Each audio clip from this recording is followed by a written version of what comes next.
Let me tell you why you're here. You're here because you know something. What you know you can't explain, but you feel it. That there's something wrong.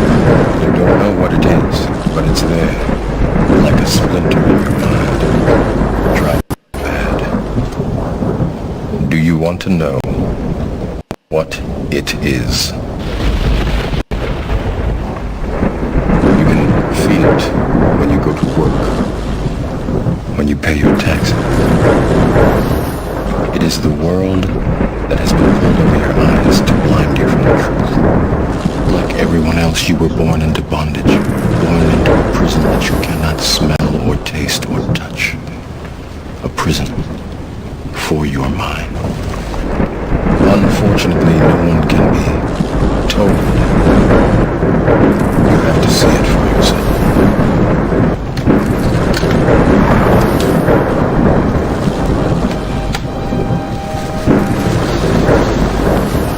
This is your last chance. After this, there is no turning back. You take the blue pill. The story ends. You wake up in your bed and believe whatever you want to. You take the red pill. You stay in Wonderland. And I show you how deep the rabbit hole goes.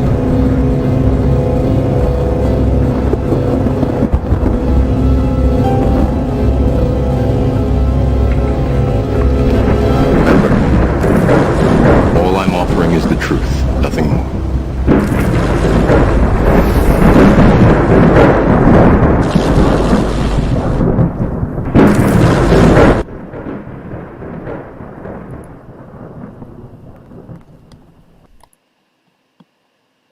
This guy is a wrecking machine.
Killing the false book of Jasher. This is one of the weirdest things that we had to come to actually just keep recruiting book behind book behind book. So what we need to do is we need to figure out how to make sure that people know what's going on.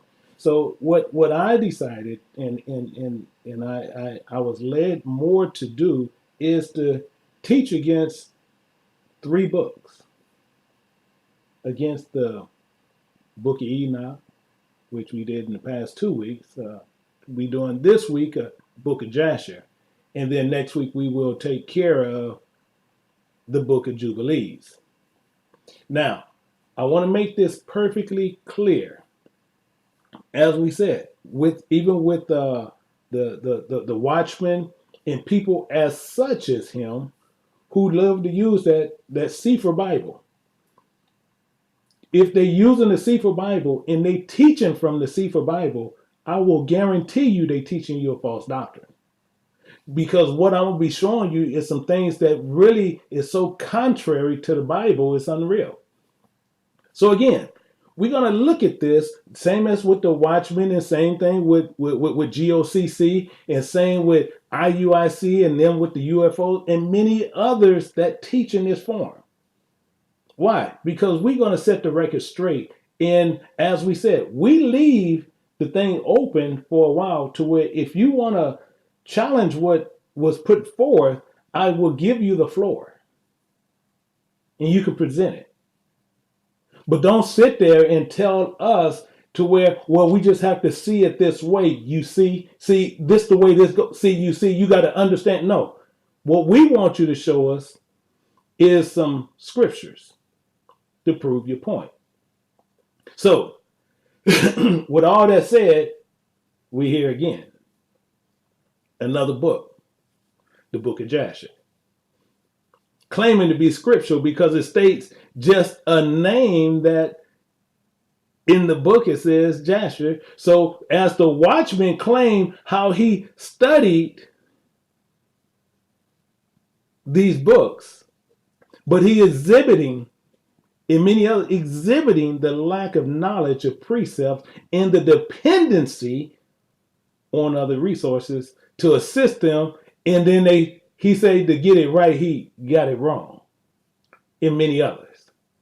See, claiming, even like many say, especially him, would say the King James Bible has errors. But however, he need to learn the English language and how everything is structured out to understand what the Bible is saying in itself altogether. See, we don't hide from when people want to pump false doctrine to my people. We have no reason to hide. We have no reason to run. But we will stand there and we will sit there and actually open up a forum to where you can actually bring your doctrine forward, because it's not the doctrine of the Bible. So as we said, we reached out to many of them, but many of them we don't get no return anything. And as we said, we will be opening this up afterwards, even today. However, most of them will not come up with these type of things. So we need to look at this and how they say the King James Bible got it wrong. But to question this, and how do they know? See, one, you're not an expert at Hebrew language. You're not an expert at Greek. In fact, you're not an expert in Paleo Hebrew. In fact, you're not even an expert in English. See, judging between one book and another and saying how you're supposed to be well studied, and you're not. See, the watchman let a Gentile beguile him using that Sefer Bible. He named it Sefer, feeling that he can get people to pour it in on it. See, adding more, he added 3 more fairy tales to a book. See, as a watchman, the same as that Stephen Pentagon or whatever his name was, neither has any biblical sense of doctrine of the Most High God. The worst part is that this many people believe these men is pushing doctrine that is actually contrary to God, making them enemies to God and slacking. And it's very sickening on what the watchmen do, pushing this junk to Hebrew people. See, it makes him worse than a drug pusher. Most people don't think so, but it makes him worse than a drug pusher, because it's not only killing the body, but it's killing your spirit for the new kingdom, to where you won't be part of it. That's worse than a drug pusher. And the ones who's using that Bible, you have many of them love to teach and telling you they're teaching you the Bible. So when they come there, they like to have all these books sitting up on their desks, showing you like they well studied. And the Bible tells you to seek ye out of the book of the Lord. The book, not books, book. Singular, not plural. But they like to have all them books stacked up to show you how well studied they are. Well studied about junk. Things you don't need. And it comes off kind of angrily in a way, but it's a good angrily, because it angers me that they push this junk to my people. See, because it's killing your spirit when you listen to people who push this kind of dope. See, last week, I believe I was able to show this so clearly on what Enoch was nothing more than a lie, fiction. And today we're going to be joining the book of Jasher with that collection of false books. And then you had this dumb, cunning Gentile who wrote this Sefer Bible, this Stephen Pentagon, who puts behind his name PhD, selling a fiction book and include the book of Jasher, Enoch, and Jubilees, and then want to sell it as nonfiction. Proving the point, he has no biblical knowledge whatsoever. However, he's gotten so caught up in the web, and we have people who caught up with him. And then we have a couple of women, which was Tamika and Lucy, saying that I wasn't well studied, as I said. Grade me.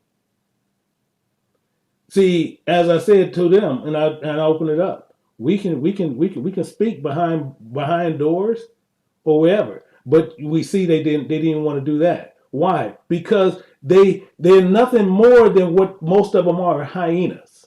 Hyenas will run when a real lion comes upon you, then you decide you want to move out the way. This is the problem. See, the book of Enoch and the book of Jasher, but then we even after this today, we can flip this right into Zoom to where we can go live, and we will let you have the floor. However, even once these books are proven lies, this is where we have a problem. Many Hebrews, not Israelites, Hebrews, we want to make this very clear. Hebrews, not Israelites, will stay connected to these people who even teach these doctrines. They like to be in the know. This is why they'll still never learn. This is why they're always confused. This is why many people can never understand the Bible. Why? Because the Most High God do not mix his doctrine with false doctrine. This is the problem. So what they do, they'll go get a whole lot of false doctrine, and then they want to come over here and get something where we only going out the Bible, and then they can try to make. They say, "Oh, I'm confused." Yeah, I know why you're confused, because just as I said, the Most High God don't mix gin and juice. This is why people are confused today, because they're going to stay connected. So as I told you, the watchman going around saying, even now, as even my brother told me, he's going around now talking about Adam's name is Lucifer. Where did he get it from? Because the last I checked, all over the web, nobody never even spoke about that. However, asking how did he arrive to that through his studies?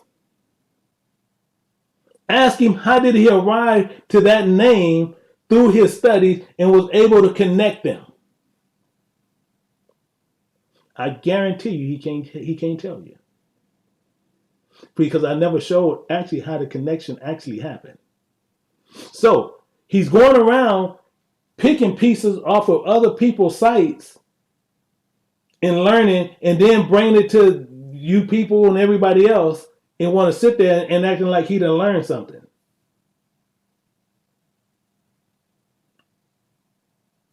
See, he can't precept, and then he proves that fact. All you gotta do is watch him.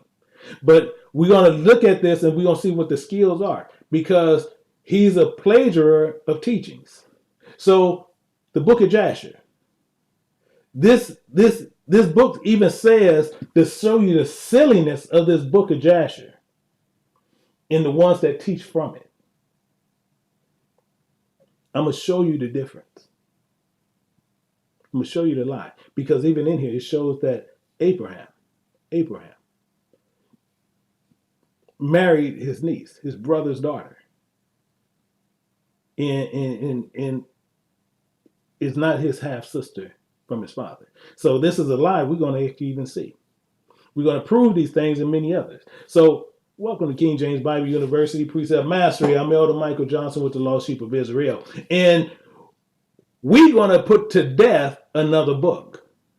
Jasher and the people that teach from them. So let's look at this book of Jasher. We got to look at this, and we're going to start going through this and understand. In the book of Jasher, it says in 16, 23, 24, it says, and Sarai, the daughter of Haran. Keep that in mind. Please keep it in mind. Abram's wife was still barren in those days. She did not bear to Abram either son or daughter. Now, they like to put that to try to put the lie up for you. They say, so neither bear. So they continue, see, because most times the Most High God will say something and then he'll re-explain it. So this is what they attempted to do. This is what they attempted to do. However, Haran didn't happen. So we're going to see a little bit more light to get some more understanding. It says, and when she saw that she bare no children, she took her handmaid Hagar, whom Pharaoh had given her, and gave her to Abram, her husband, for a wife. Now, again, this is all silliness. Why? Hagar was given to Sarah by Pharaoh. See, that's an issue within itself. Why would Pharaoh give Sarah, who is a Hebrew, give it to, and he's an Egyptian, why would he give it to Sarah and she gonna become a servant? Do that make any sense? And even when they was there, Abram didn't carry no kind of weight. What kind of sense did that make? And why would he even give her to him, to Sarai, and they don't even have that kind of weight? So, because Abram was from the Chaldees, and he's not from an Egyptian, which caused another problem, which matches against the Bible. So we need to match this against the Bible to show you how this lie works, because it clearly said that Sarai is the daughter of Haran. And I'm telling you, but watch this. We got to look at some things. We're going to look at Genesis 11:24. It says, and Nahor lived 9 and 20 years and begot Terah. Now Terah is, we're going to find out, Terah is Abram's father. But we got to understand how all this is going to work. And Nahor lived and begot Terah. See, but you see how he re-explains it? That's what they was trying to do. That's what they was trying to do, doing the same thing. So it's saying, lived at and begot Terah 190 years and begot sons and daughters. Now here we go. We're gonna get into this. And Terah lived 70 years and begot Abram, Nahor, and Haran. So we know that's Haran, right there, clear. But watch how he re-explains itself again. Now these are the generations of Terah, and Terah begot Abraham, Nahor, and Haran. And Haran begot Lot. So we know that's clear. Now, we know that it's even saying that she's the daughter of Haran. But let's look at Abimelech when he talked to Abraham. Watch this. Genesis 20 and 10. It says, and Abimelech said unto Abraham, what sawest thou that thou hast done this thing? What thing has he done? Here we go. Abraham said, because I thought surely the fear of God is not in this place and they will slay me for my wife's sake. So this is what Abraham, he was worried about it. So he was just telling everybody that's his sister. Even though this is correct, we're going to find out. So now we have that stupid book of the Sefer it's sitting there saying this is the niece, but we can ready to find out from the Bible. So they contrary to one another, because what we're going to see is going to be very clear as it goes on. Yet, indeed, she is my sister. So right there tells you right there automatically anybody using the book of Jasher is lying. If one thing is off, then the entire book has to be removed from what truth is. So we know either the Bible is lying or the book of Jasher is lying. Clearly understand what I'm saying. So we have people who are going to sit there and say, well, it got an error here. If the Bible had an error, I would not waste my time to teach. If it had one error, one. one error, I wouldn't waste my time. Why? Because then I know the book is a lie. That's how this works. We don't sit there and say, well, they got this wrong and the rest of it is good. No. If it'll lie in one place, it's going to lie somewhere else. So if the King James Bible with the Apocrypha is off anywhere, then the entire book is deemed a lie. It's plain as day. So one of these is lying. So he said, yet indeed she is my sister. She is the daughter of my father, but not the daughter of my mother. Didn't he not just say that Sarai is the daughter of Haran? Just says that. You just read it.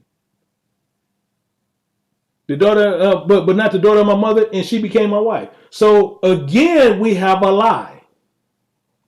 We have a clear, unadulterated, low down, dirty lie.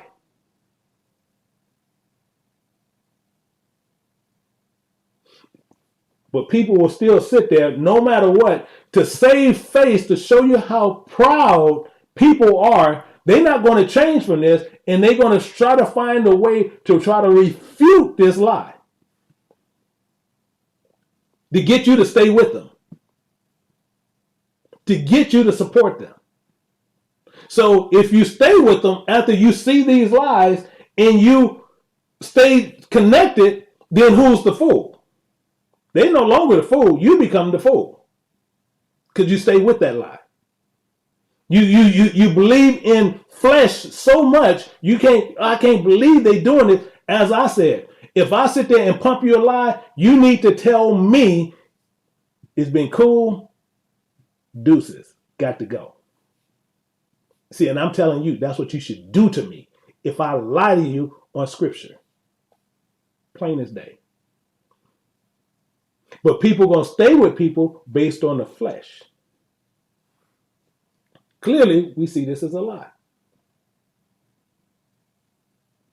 Clearly a lie. Clearly a lie. Clear lie. Abraham figured he was going to get killed, but he's telling her clear as day she is his sister, not a niece, because she is the daughter of his father, but not the mother.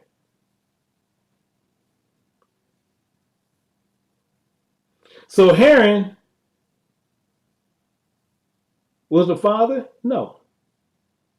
The father of Terah.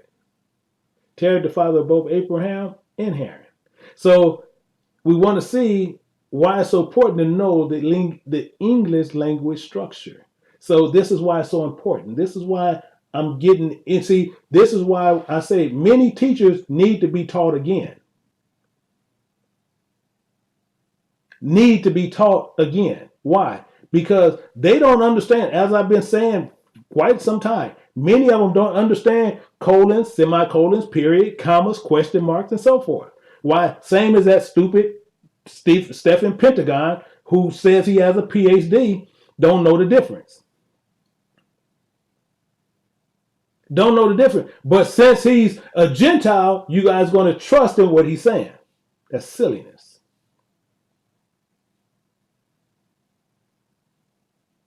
Many people look up to him as a guy. Why? Because they sit there and look at his feature and feel he got to know what he's talking about. And he's a fool. Now we're going to see the difference between Gentiles and what true Israelites are about. See, because when you have to study, you have to get studied and be really studied. See, but then I'm going to show you how he got shook and how he shook all the other ones with the Sefer Bible. Let's look at this. Let's look at this real good and close. It says, and Haran died before his father Terah in the land of his nativity in Ur of the Chaldees. This is where, as we were saying. So I need you to pay close attention. Pay very close attention. Very close attention. I need everybody sit down and pay close attention on what we're about to see, because we really need to look at this and understand. And it says, in Abram, Nahor took them wives. In name of Abram's wife was Sarai. semicolon, semicolon. Why is a semicolon there? Because now it's going to change and the focus goes off of Abram. This is where Stephen the dummy got shook. And the reason I'm talking about him that way, because he's literally is destroying my people by selling them a trash book. He's out there pumping dope, and then he got little dope dealers out there getting 10% from selling his book. And he's nothing more than a spirit killer pusher. That's all he's doing. So he got shook on that semicolon right there. Why? Because it changes. This is where most people think. Then it just saying like in Abram, Nahor took them wives, and Abram wife of Sarah, in the same as Nahor wife Milcah, the daughter of Haran. So they just thought all that was saying that Sarah and Milcah was the daughter, but they didn't see that it actually changed. The focus went off of Abraham at that point. Semicolon, it went off Abraham. Plain simple as day. And they should have gave him the other hint. And connection. And the name of Nahor's wife, Milcah, the daughter of Haran. That's it. Now clarification, the father of Milcah. Clear. The father of Escott. So we know one thing, that Haran had 2 daughters. And that's them right there. He didn't have 3. Didn't have 3. So it gets better. Now watch this. As we said, in verse 20 in Genesis, it says, and yet she is my sister. She is the daughter of my father, but not the daughter of my mother, and she became my wife. So now we see what's clear, because he's sitting there telling you plain as day. Now watch this. Now you got to look at Jasher again and see what Jasher. And Sarah, the daughter of Haran, Abram's wife. Are you with me? Was still barren in those days, and she bearing Abram either son or daughter. Or are we seeing this? See, this should be crystal clear to you. See, and it even went on more, where it says, and she saw that she bare no children, so she took her handmaid Hagar, whom Pharaoh had given her, and she gave her to Abram, her husband, for a wife. And we know that's all a lie. Why would an Egyptian give one of his own people as a slave?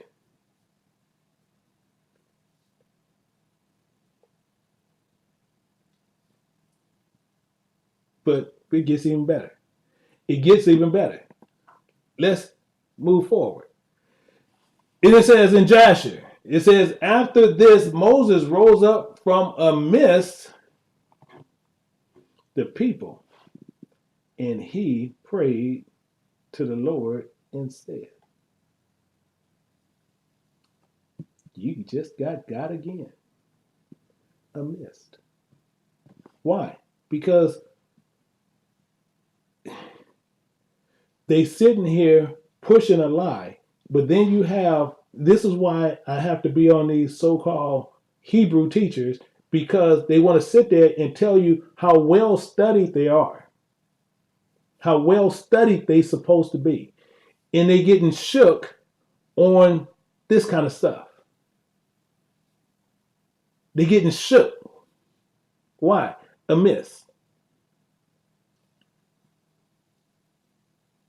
Why?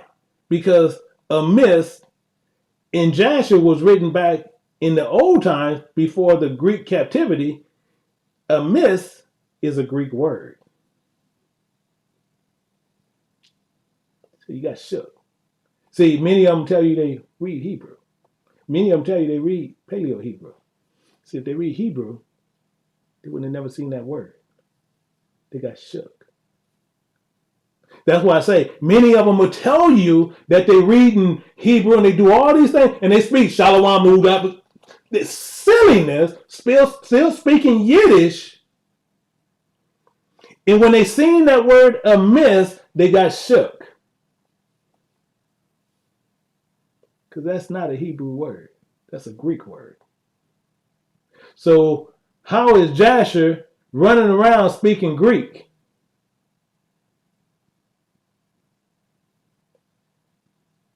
During the time of Chronicles and all that. Let's look at this. Let's go to First Maccabees and see where it only other place where it shows. And it says, in the remnant of the horsemen, they set them in the side and the side to the two parts of the host, giving them signs what to do, and being harnessed all over amidst the ranks. Now we need to find out what amidst means.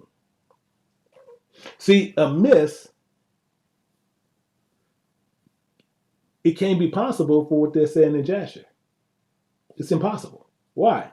Because Moses led, not amiss. See, amiss is a Greek word, and I'm going to give you the meaning of it, but amiss means he was in the midst of them, meaning he wasn't in the front. He just walking, everybody just walking along together, or just all mingled in together, but nowhere in a lead position.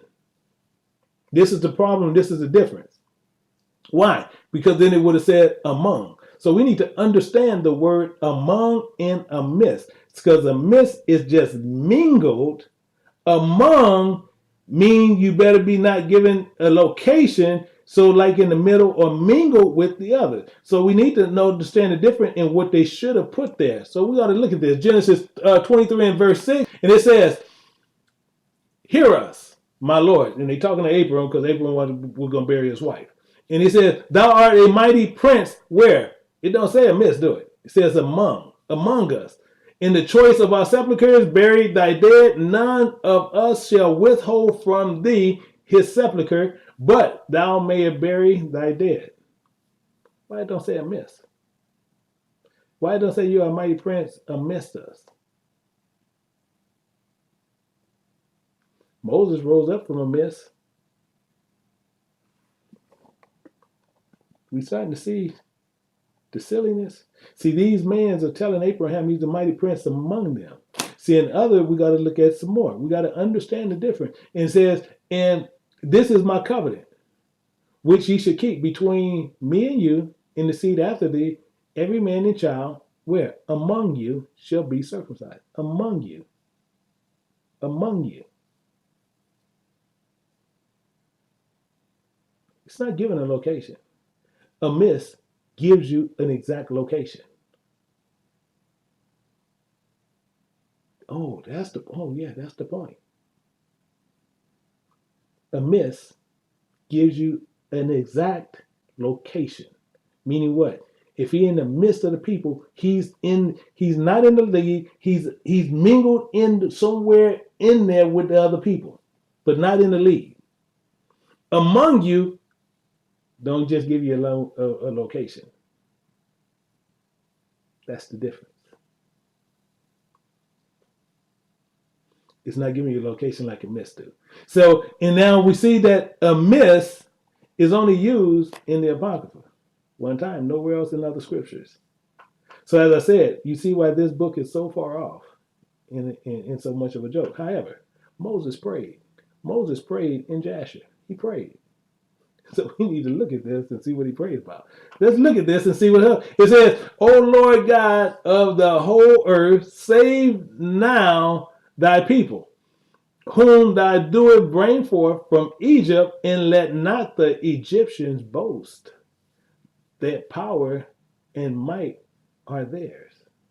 Really? Yeah, we need to check this out. We need to look at this a lot deeper, because Moses asked God to save his people from the Egyptians so they won't boast. So we got to get a little bit more information. And the Lord said to Moses, why doest thou cry unto me? Speak to the children of Israel, that they shall proceed, and do thou stretch out thy rod upon the sea, which I'm going to show you another problem, which they got right there, and divide it, and the children of Israel may pass through it. See, there's so many lies in here, it's unreal. So how he going to tell him to stretch forth his rod?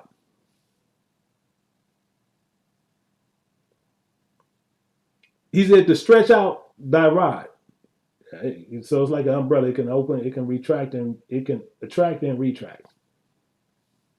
Really? Really? So these people sitting there telling you how well studied they are about a lot of stuff, but again, we have a problem. We have a clear problem here, and we're gonna find out the problem because this is what's going on what they try to do. Because this sitting there here, and the Most High God tells Moses to stretch forth thy rod, but we're gonna come back to this. But he says divide it so the children of Israel can pass through. So let's look at this. Let's look at this real good.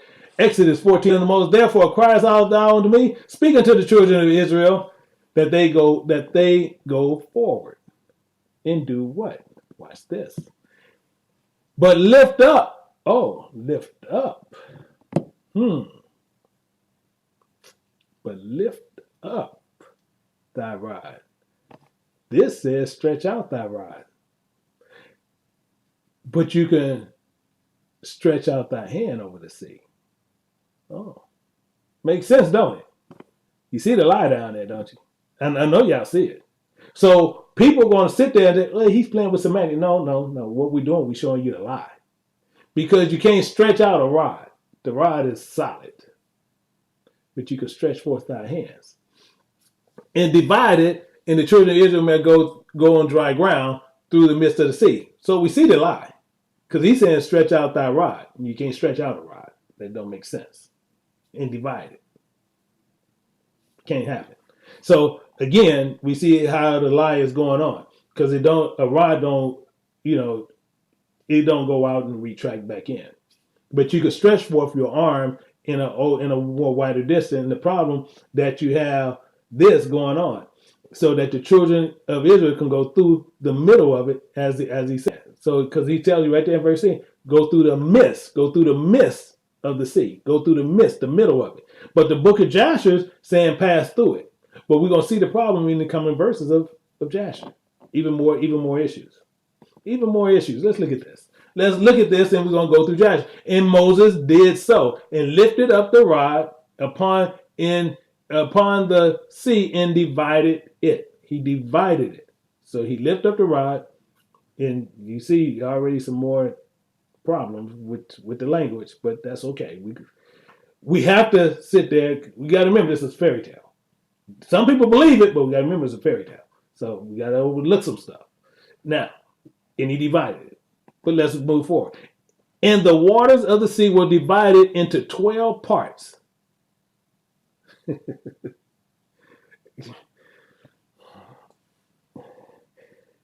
I need you guys to continue to keep me in prayer to where, because this is just silly. And you guys, y'all got to keep me in prayer. Y'all at least can do that for me. The reason why I say that, because I'm going through these books for you guys. And y'all just don't know how much it kills me to go through this kind of stupid books. Y'all just don't know. So I need y'all to keep me in prayer. Just keep me in prayer and just, Lord, give this man some strength to go through this one more book. Because I'm going to tell you, it's the worst. I'm talking about you want to put somebody on punishment, give them 3 books. And when you know the truth. Boy, let me go for it. It divided into 12 parts, and the children of Israel passed through on foot with shoes, as a man would pass through a prepared road.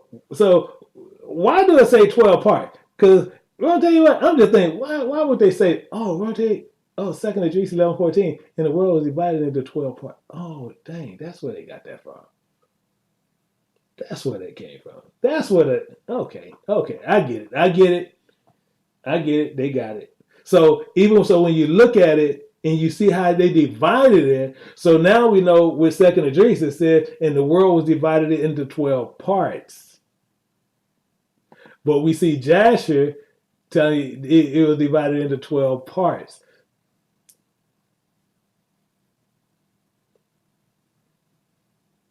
Man. I'm not. It's no words. I don't even know what to say at that point. I don't even know what to say to this point. And it even gets worse as it goes, because we say, and Moses stretched out his hand over the sea, and the Lord caused the sea to go back with a strong east wind all that night, and made the sea dry land, and the waters were divided. But Jasher said it was divided into 12 parts. That's just like them dudes got that old stupid chart out there talking about, where you from? Where your parents from? Are they from there? Oh, yeah, Issachar. That's the silliest stuff that you ever want to see. But guess what? They're getting people to believe that it's just junk. It's just junk. All you got to do is keep telling everybody, just go to and just say, Roger, let's park right down here, the 5 through 7. Let's just look at Genesis 49, 5 through 7. And let's see, because he says he's going to mix Simeon and Levi amongst all Israel. So they ain't going to know who they are. So how did y'all figure it out? So the Most High sitting back like, oh, y'all got me. I don't know how y'all figured that out, but y'all got me. I don't know what to say. I really don't. It's hard just to look at this. The children of Israel went through the midst of the sea. Oh, but it's still not saying 12 parts. Upon dry ground in the waters were a wall unto, so it should have said 12 walls. It should have said 12 walls. And until them were on their right hand and on their left.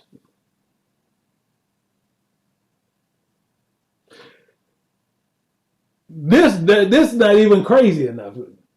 See, y'all made me go through it. I'm gonna make y'all go through it. Y'all gotta sit through it. Y'all gotta sit through it, because this is just gonna get more sillier as we go. Because also, what they also did as they went through here, the book of Jasher also states that our fathers dug up all our old people graves and took the coffins with us. That's what they say. You think I'm playing? I'm gonna look at it. And the children of Israel also brought each man his father's coffin with him, and each man the coffin of his tribe. Told you. So here's what it's saying. So we got a problem here. So, and we're gonna see the problem in 1 second, because this makes no sense. So everybody brought it. So they went to the cemetery. They dug up everybody and took the coffins. We got all kind of problems here. But let's see what did Moses take his fathers. Let's see what Moses did. Let's look at this. Exodus 13:19. And Moses took the bones of Joseph with him. Oh. Was Joseph his father? Nope.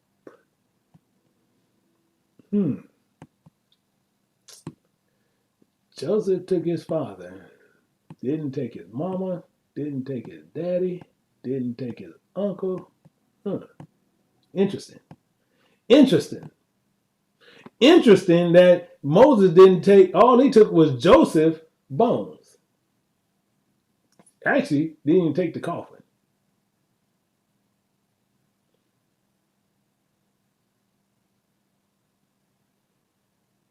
Didn't get his mama. Didn't get his daddy. Didn't get his uncle. Didn't get his cousins. But the book of Jasher says every man dug up his father's coffin and took it with him. So you might have some of them try to sit there and tell you stupid. Well, it don't have to say that. So why did the book of Jasher talks about it?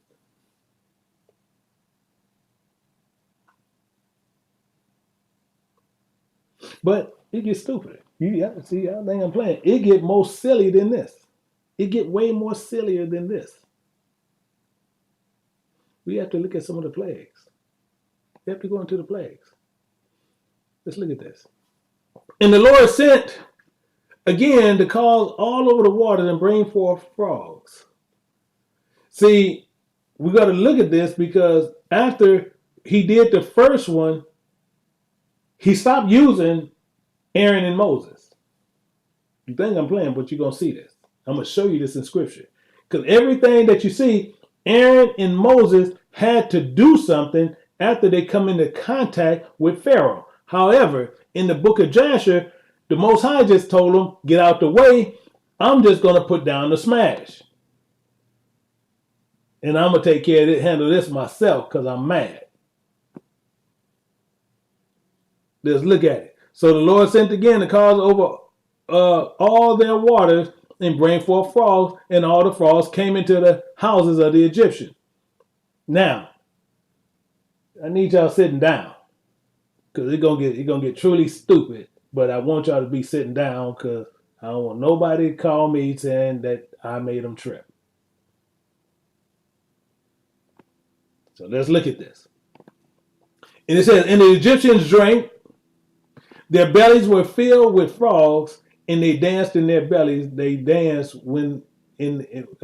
as they danced when in the river. So when they drank water, the water turned into frogs in their bellies.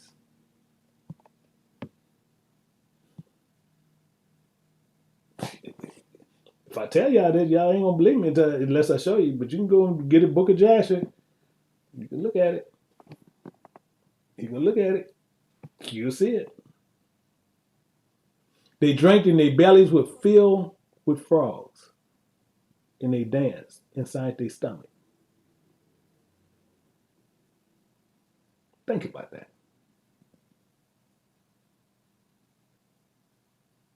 And we have people believe this stuff.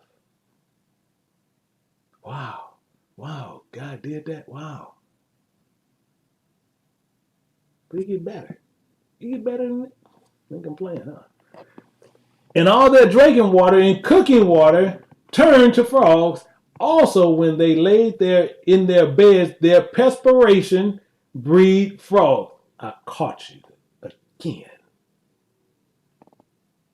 How you call it? Oh, I got you. Oh, I got you.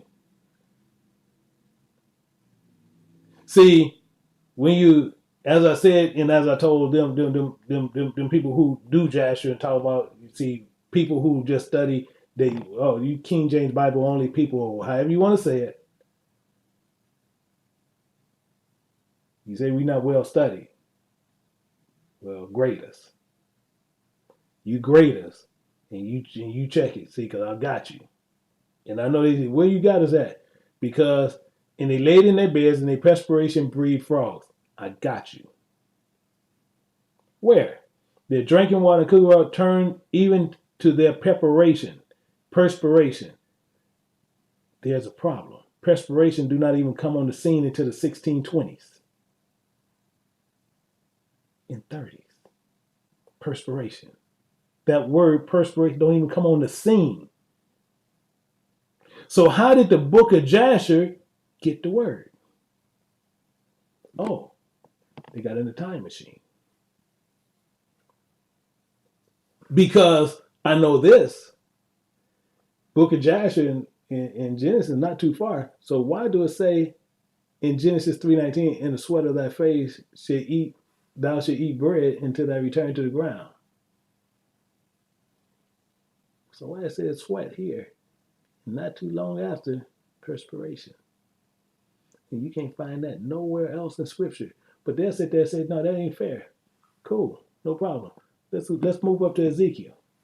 Ezekiel, it says, they shall have linen bonnets on their heads and shall have linen breeches, and those are not, see, and they like to tell you those are pants, and those are not.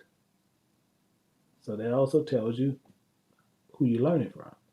And it says, upon their loins, and they shall not gird themselves, that anything that causes sweat. Why don't say perspiration? Because I got you. I got you. As I said, perspiration don't come on the scene until the 1620s, 30s. It didn't come on the scene at all. So how is Jasher using it?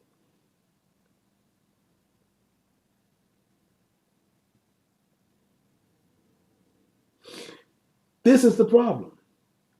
How did he get this? See, you can ask people this, and not only this, it get more sillier than this.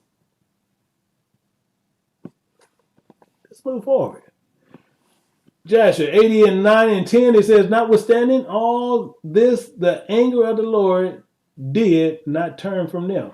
Say, just like I was saying, he didn't even use Moses and them no more. Moses and Aaron don't even come up on the scene no more.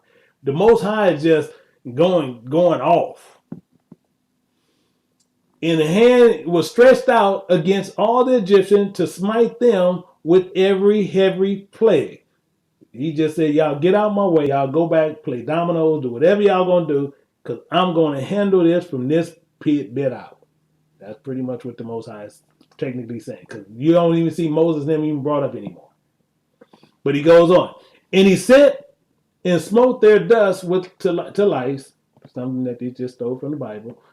And lice came in Egypt in the height of 2 cubits upon the earth. In another lie. Why? Dust, lice, power, 2 cubits. What is 2 cubits? That's 3 feet high. So they waddling through dust lice on the ground waist deep.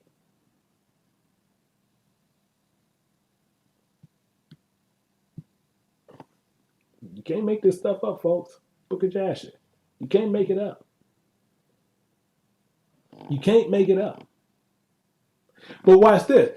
The Most High just did this, but let's see what the Bible says. The Bible says something different.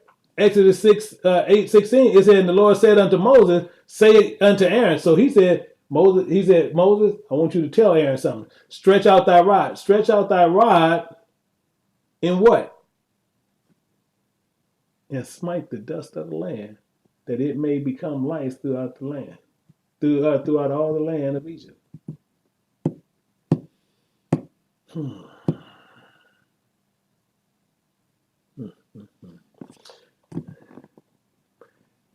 And they did so, and Aaron stretched out his hand with his rod and smote the dust of the earth, and it became lice in man.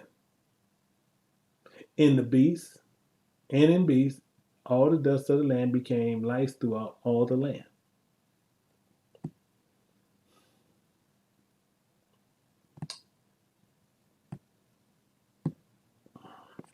I don't know what to say, folks. I really don't. It just gets so silly, and it gets worse as we go. But I'm just telling you, this is the silliness that people teach. And anyone, see, if someone sit there and they listen to somebody's running Jasher, and you sit there, you should go to hell. Because if you sit there and you say, well, yeah, this could be, yeah, you should go to hell. You should. Because, and the reason I say it in that manner, because you sitting there saying, like, the Most High God is a mad scientist type fool. That's what you're saying. You're speaking against my God and saying that he does this kind of silly stuff.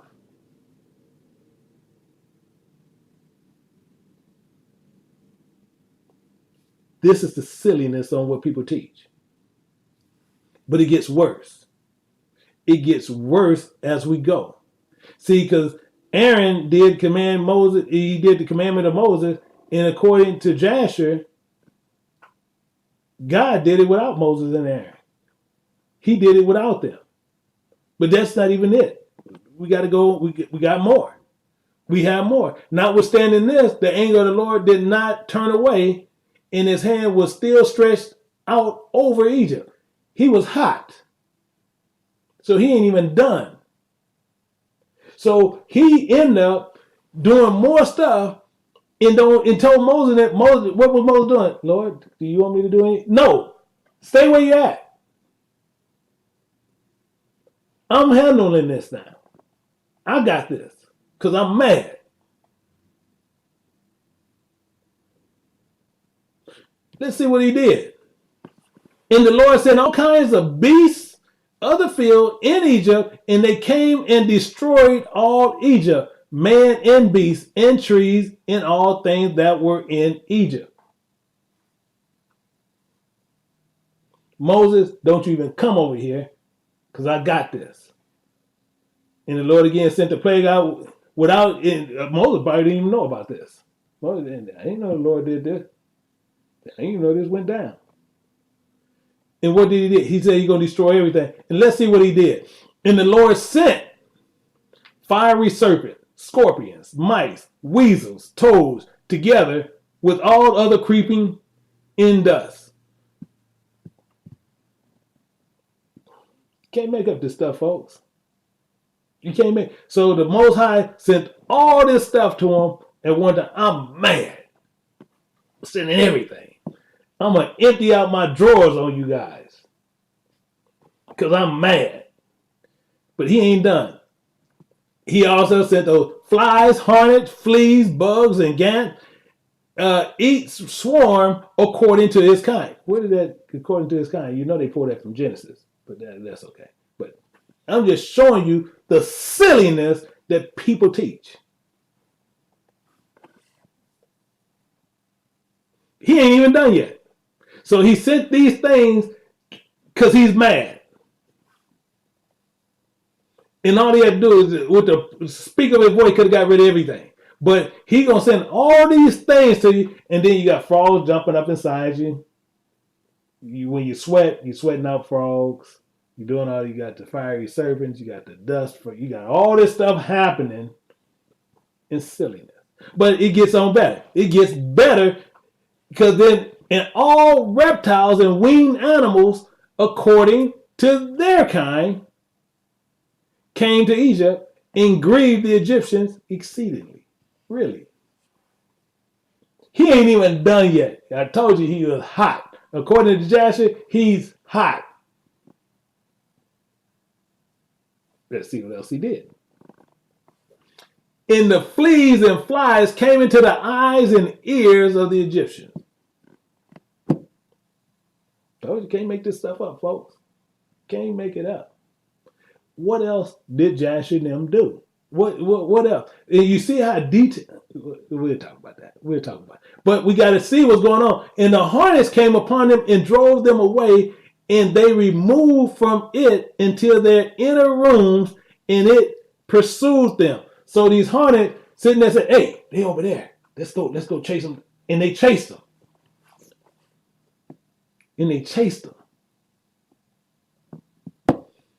Can't make this stuff up, folks. Book of Jasher. This book of Jasher is in that stupid cipher Bible. And people teaching you guys from that book. Trying to tell you they know what they're talking about. If you guys are still subscribing to them, who's the fool?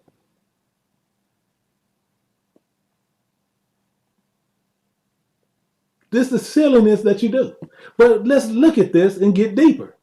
And it says, and when the Egyptians hid themselves on the account of the swarm of animals, they locked their doors after them, and God ordered, I got you again.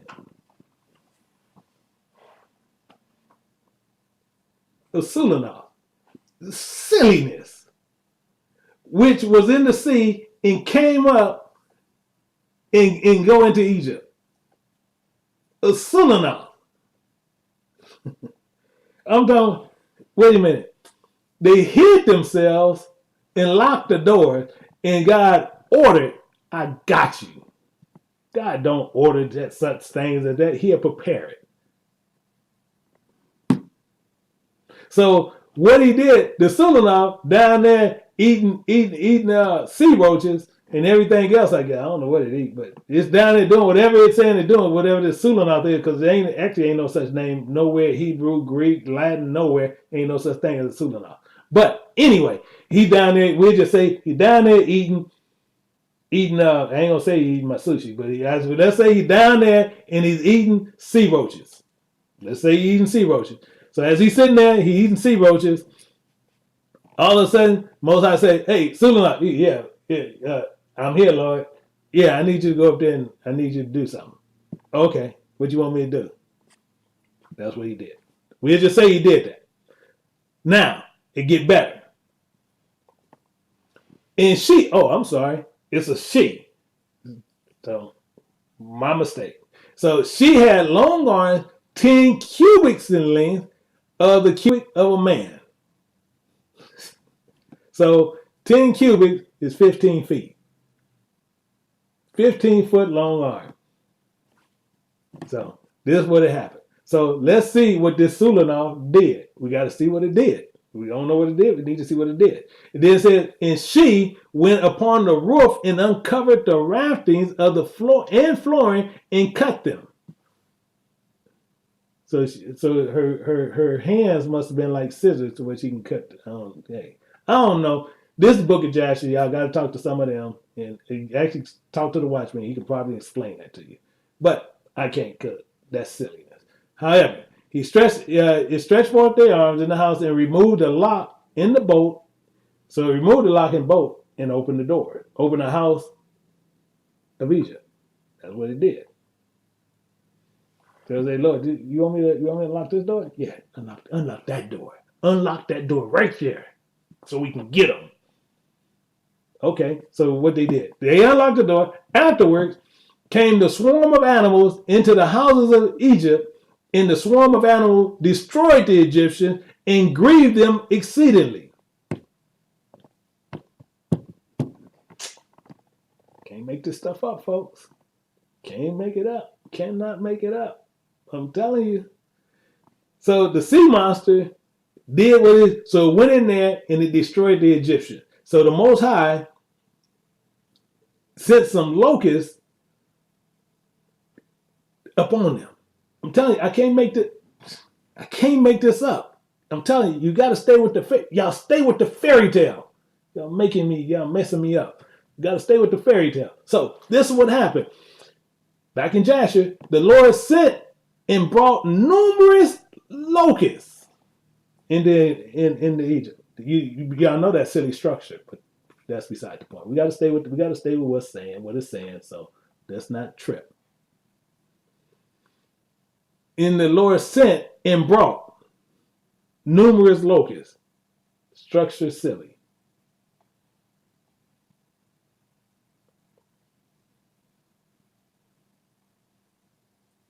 Can't make it up. Can't make it up. You see it right there. You go get a book of Jasher. You're gonna say, can't make this stuff up, folks.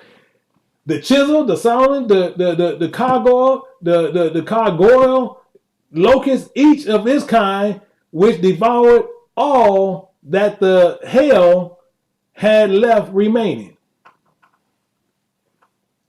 Can't make it up, folks. It's right there. So these locusts, they naming them different types of different looks. You can't make this up. It's telling you right there. So, but now in these locusts devoured all the hail. Look at it. Which devoured all that the hail had left remaining.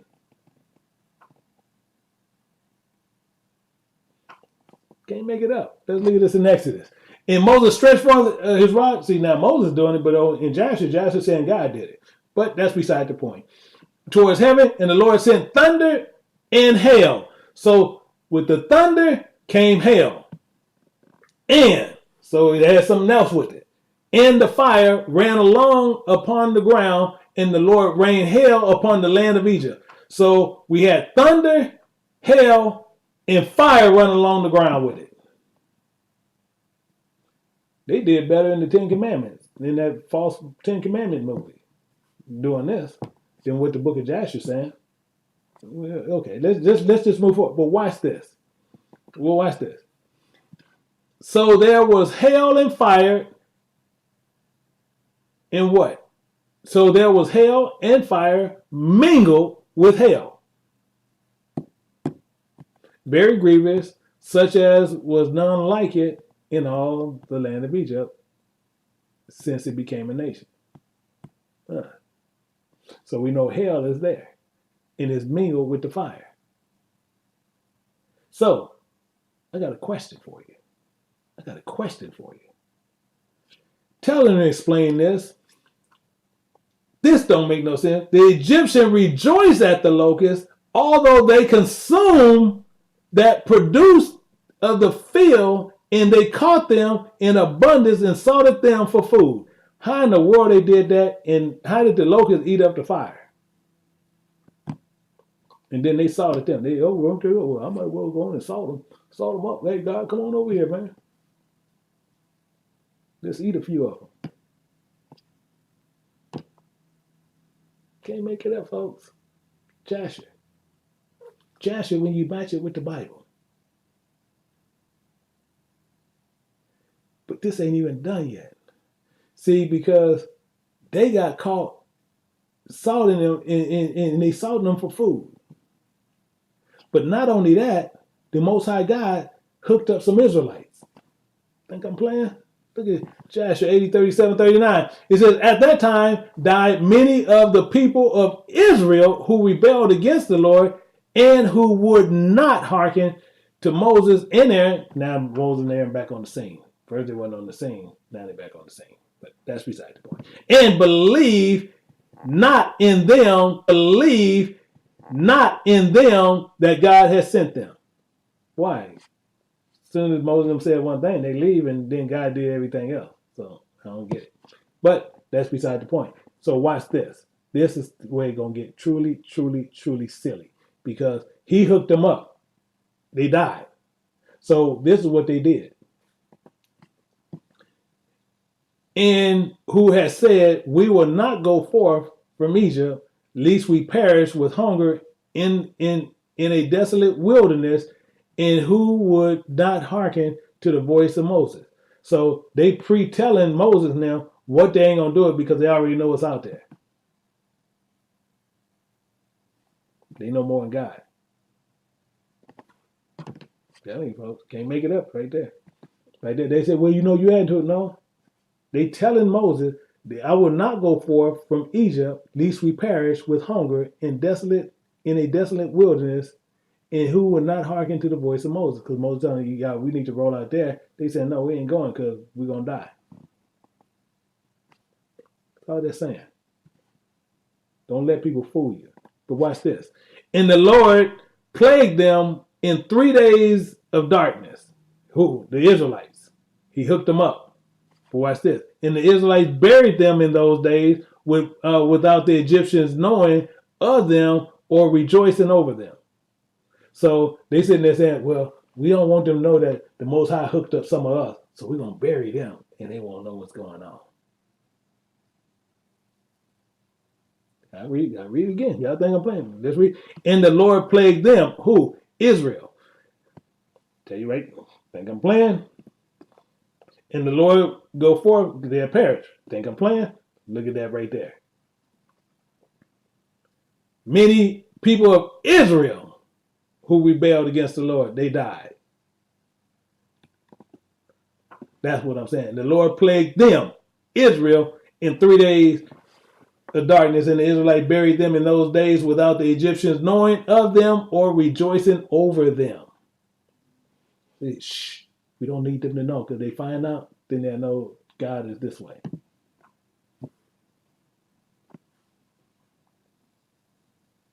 This the silliness. So this ain't even enough. Let's look at these half breeds. Let's look at some half breeds. And there was a day that they brought them one of the desert of the seashore, opposite the wilderness. Yeah, I'm putting the word in there. Opposite the wilderness of the people, and Willis, which I'm not okay. He was feeding them. Behold, a very heavy storm came from the other side of the sea. Silliness. And rested upon the asses that were feeding there, and they all stood still. Why? Because I got you. Why? Because opposite. Opposite.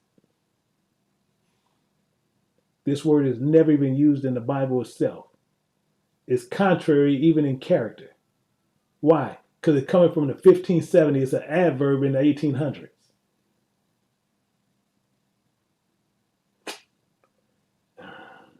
However, let's move forward. And afterwards came 120 great and terrible animals came out from the wilderness at the other side of the sea, and they all came to the place where the asses were, and they placed themselves there. Really. What did they look like? What did they look like? Let's look at this. Let's look at this. And those animals, from the middle downward, were shaped of children of men. So they had regular like bodies of people from the middle downward. So now you see when you look at Star Trek and all these other movies, and people look, they can have regular bodies from the waist down, but then from the bottom, from the waist upward, so from the middle upward, some was likeness of bears and some likeness of capers and tails behind them and between their shoulders, reaching down to the earth, and like the tails in the dish, whatever that is, animals came and mounted and rode upon asses and led them away, and they went away until this day. What they look like. That's what they look like. Silliness. Pure silliness.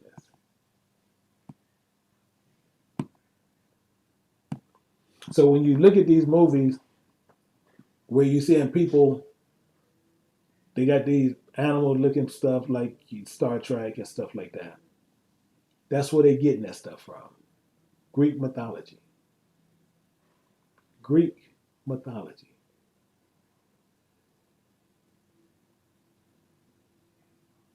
But this ain't even done yet. Let's move forward. And it says in Jasher 61, and it says, and it was one day that Zippo, and you know,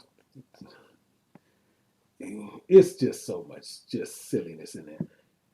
It was Zippo was stolen from the book of Genesis. If you look at Genesis 36 and even in 15, however, you'll see that this came from the children of Esau, which Zippo don't mean nothing but purity, but that's beside the point because there's just too much lies in here. And we got to look at verse 15 because we got to see what the silliness, what they said. And it says, and Zippo went and he saw, and behold, there was a large cave at the bottom of the mountain, and there was a great stone there, and thence in a cave, and Zippo split. Really, that's where you get caught again. You just keep split. You cannot find split nowhere in the Bible. Nowhere. Nowhere in the scripture. Again, split. Why? Why you can't find it in the Bible? Because that word was created in the 1560s. It was not readily used until the 1700s.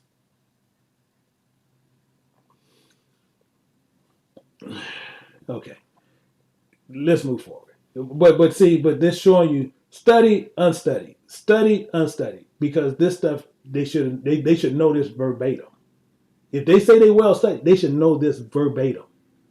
Not sitting there, well, well, this is from the textual references, and it's silliness. A whole bunch of silliness that they do to try to validate and unvalidate books. Pure silliness from one end to the other. But it said he split the stone and came into the cave and looked, and behold, a large animal was devouring the ox. So it was eating up his animal. And from the middle upward, it resembled from the middle upward, it resembled a man, and from the middle downward, it resembled an animal. See, remember he couldn't. Now remember we just seen it from the middle upward, it resembled an animal. From the middle downward, it resembled a man. Think I'm playing, huh? So you just look at it. So the large animal devouring the ox. From the middle upward, it resembled a man.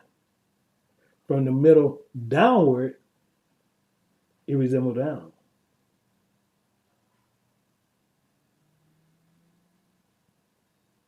Yeah, I think I'm playing, huh? We got to go up. I got to go back up one. Just to prove to your point. I got to prove the point. So those animals in the middle downward were the shape of children of men. From the middle upward, they had the likeness of bears.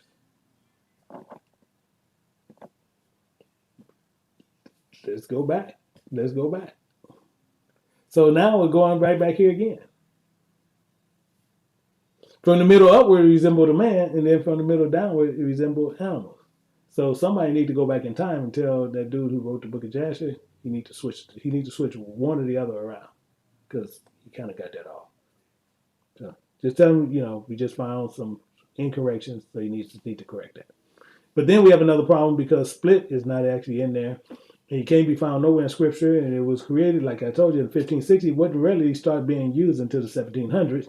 And this is a problem. But that ain't even it, because it's more. How they say it in the movie? And there's more. Yeah, it's more. So what we got to do? But wait, Abraham, please be sitting down. Abraham used to hang out with Noah, according to the book of Jasher. Abraham used to hang out with Noah.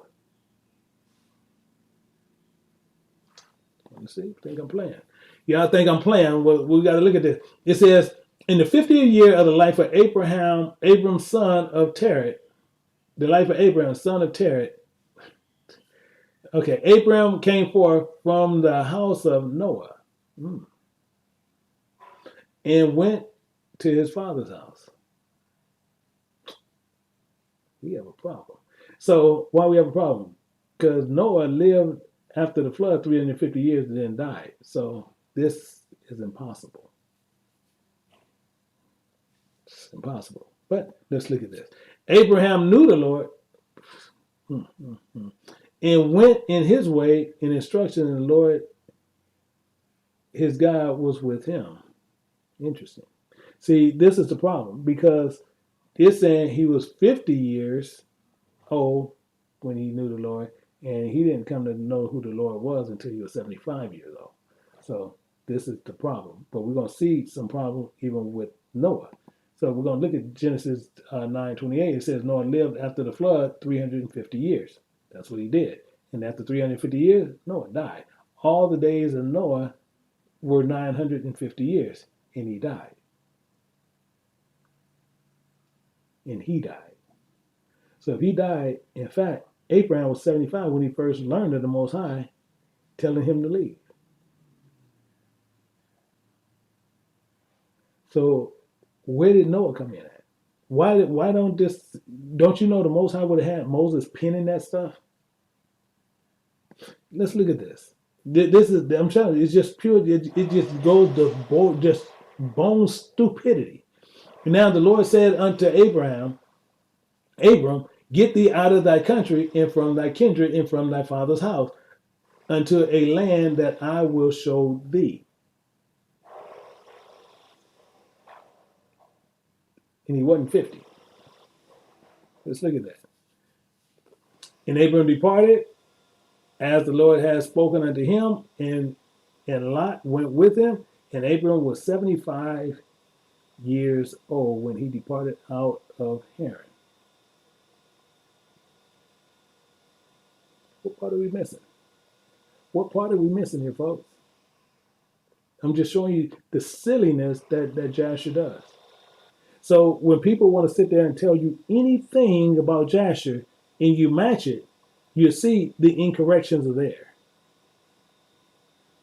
They're using words that it's impossible that Jasher wouldn't use because one, they nowhere found in the Hebrew language. Not at that time. That's why they sit there, oh, well, I have a Hebrew Bible and this and that. No, you don't. You have a Yiddish Bible because those words are not found. And all you have to do is really know etymology. But let's get better than this. Get better than this. Let's move down to Jasher 27, and we're going to see some more silliness. And all the mighty men and his people were with him in the wilderness, but they removed it from the distance of him, and they went from the different directions and hunt. Esau concealed himself for Nimrod, and he lurked for him in the wilderness. Why? Because Jasher is going to tell you that Esau killed Nimrod. Can't make this stuff up, folks. Can't make it up. According to them, why? Another problem. Lurked.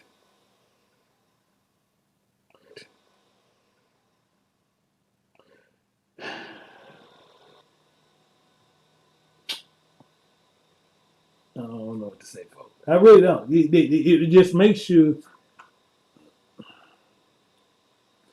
lurked is a past tense of the word. She should have used the word lurk without ed or lurking. That's what he should have been using. It said, and he lurking in the wilderness. Not for him. Just take all that out. But when he put lurk, it's something that he already been dead. Okay. But that's all. But it gets more stupid. And Nimrod and his men that were with him did not know him. And Nimrod and his men frequently walked about in the field at the cool of the day. Where in the world did they steal that from? The Most High was walking in the cool. Okay. And to know where these men were hunting in the field. And to know where his men would, okay, but they wasn't hunting. He was saying they just like to walk. So why they, okay. So we see the issues, but we see the structured jokingism that they have in here. And that's in many books where many people buy this silly book, and you have many people all over YouTube and other places telling you how these books are so real, but for some reason they will not come forward to defend their doctrine. That's silly. You should defend your doctrine. You should defend it. I will give you the floor to defend your doctrine. I will even help you try to defend it. But let's see what he did. So Esau did this. So watch what happened. Watch what happened. And Nimrod and two of his men that were with him came in their place, and when Esau started suddenly from his lurking, actually see that's lurking, told you from his lurking place, but he was lurked. Something he already, okay, that's beside the point. Let's just move. And drew a sword and hastened and ran to Nimrod and cut off his head. So he cut off Nimrod's head. Esau killed Nimrod. Wow. Okay. Let's get better in this. And Esau took the garments and ran into the sea. So now he also took the garment. So, because that leads up to another thing. Whole nother ball game. And for the account of Nimrod's men came unto his father's house, worried and exhausted from fight. Okay. And he was ready to die through grief, and he approached his brother Jacob and sat before him. So I can rip this part, but we're not going to do all that because we just mainly trying to get the understanding on what they trying to project to us to try to get us to buy the lie. So, and now, but we know he just killed Nimrod and all this stuff, and we're going to see what happened. And he said to his brother, so he got to his brother, and he said to his brother, Jacob, yeah, what's up? Behold, what's up? He said, behold, this day, I should die this day. Really? Dang. Wait a minute. Jacob, yeah. I should die this day. What? What's going on? See, my brother can't come to me and tell me this. See, because I want to know, man, how you going to die? Somebody, oh no, both of them going to die. See, that's how that go down. But it gets better than that. Watch this. And he said to his brother, behold, I should die this day. Wherefore, then do I want the birthright. So Esau brought up the birthright. Esau started the conversation, and Jacob acted wisely with Esau on this matter. And Esau sold his birthright to Jacob, for it was so brought about by the Lord. For it was brought forth by the Lord. So the Most High had Esau to do that, and then to go and have a conversation with Jacob. Can't make it up, folks, right there. Can't make it up. But we got to see the lie. We got to see the lie.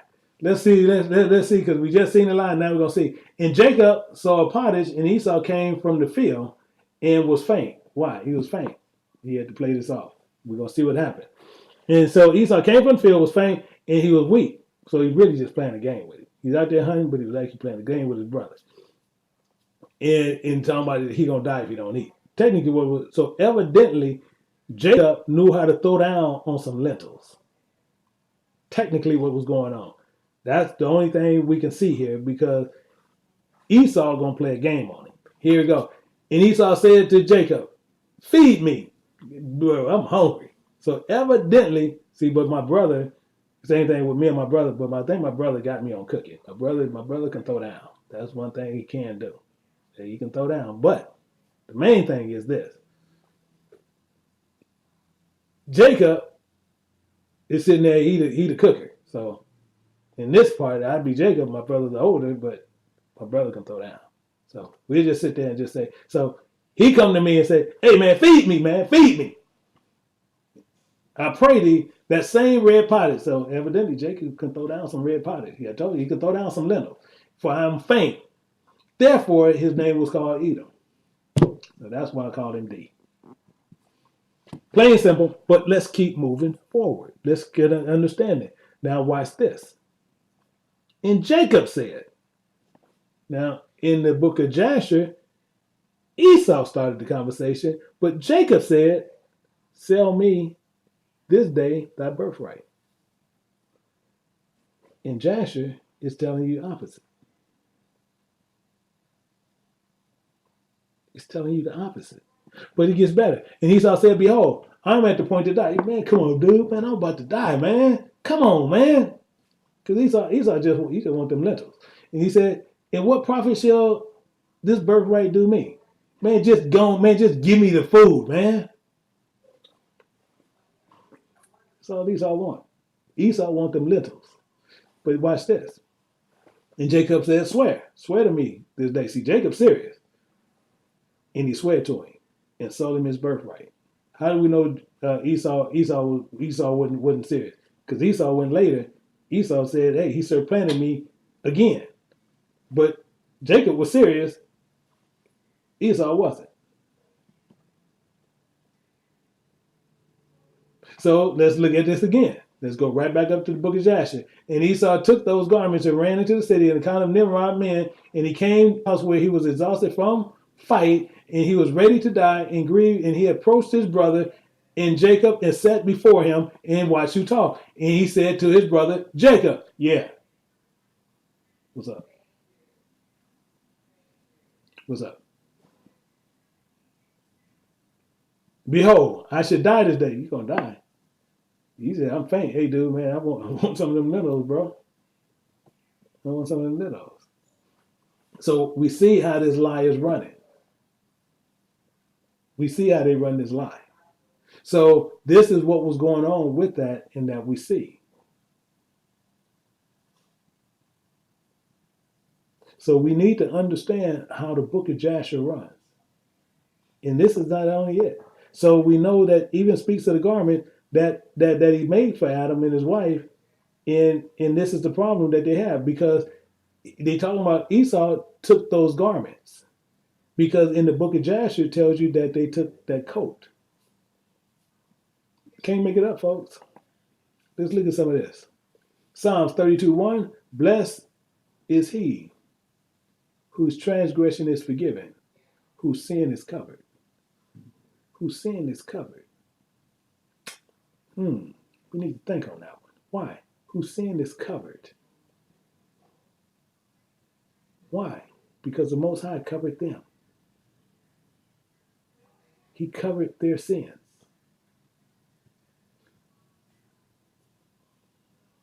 But watch this.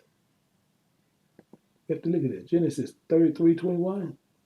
"Unto Adam also, and to his wife, did God make coats of skin and clothe them to cover their sins."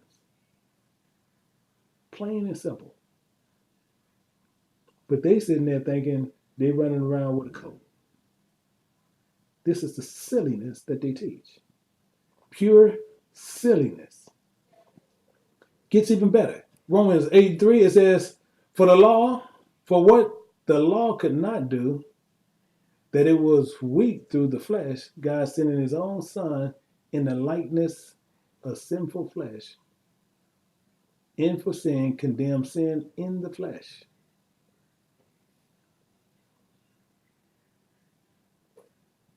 However, the book of Jasher tells you they want a double portion of sin, so they go get the sin that was covered by Adam and Eve, and then they want to wear that too.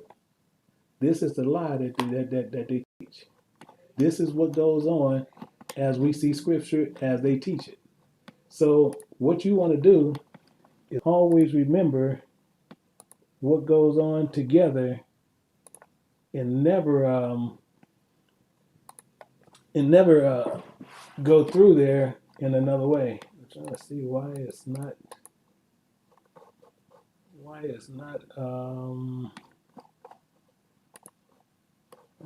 there. 1 second.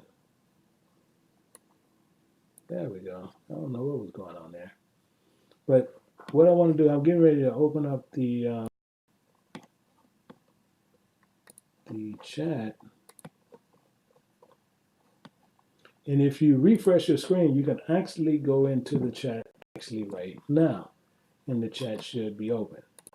So I see that you guys got some understanding from that, and just letting you know that the book of Jasher is another joke. It's another joke, and people teach from it. Why they do that, I don't know. And people who believe in it need to watch what's going on. So right now, again, we got the floor open. We have anybody who actually says anything saying that we taught what was against that's not true.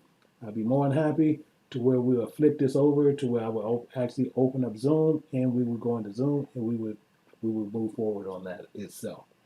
So other than that, I do have a little bit of time to where we can go through it, and any questions based on that, or any questions based on Jasher. But the main thing is what I want to do, make sure that if they have issues with Jasher, or they sit there, they believe Jasher was real, I do not have a problem with it.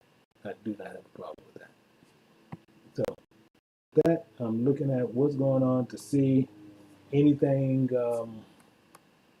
with those, and hopefully that we can sit there and it says I knew it was a catch with Joshua 10:13. So I don't know what you're saying there. You know, people bring up stuff. I'm not sure why you're saying what you're saying.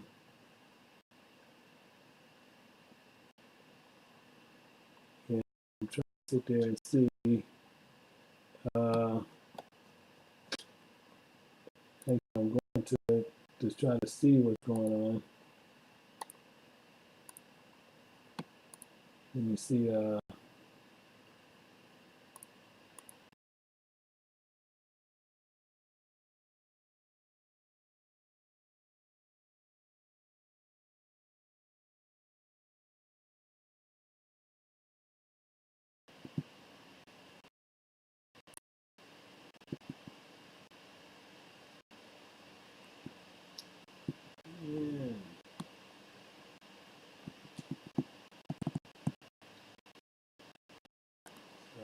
See,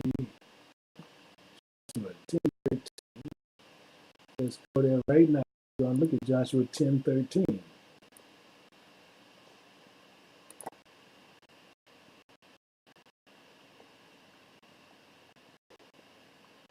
We're going to see what we got there.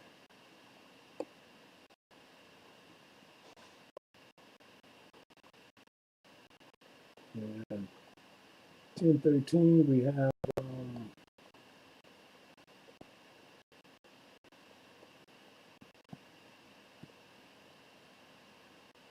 no, it's not a catch. Okay. Yeah, so it's not a catch there. You just have to understand what that was actually talking about. So it's no catch to that. Because if you know it, well, if you knew what Joshua actually meant, you would know exactly what he was saying. And it says, even after seeing the truth, people will still hold that book. Yeah, that's very true. And you, Lord, welcome.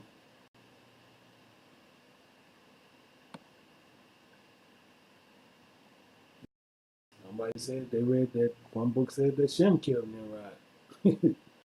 Interesting. And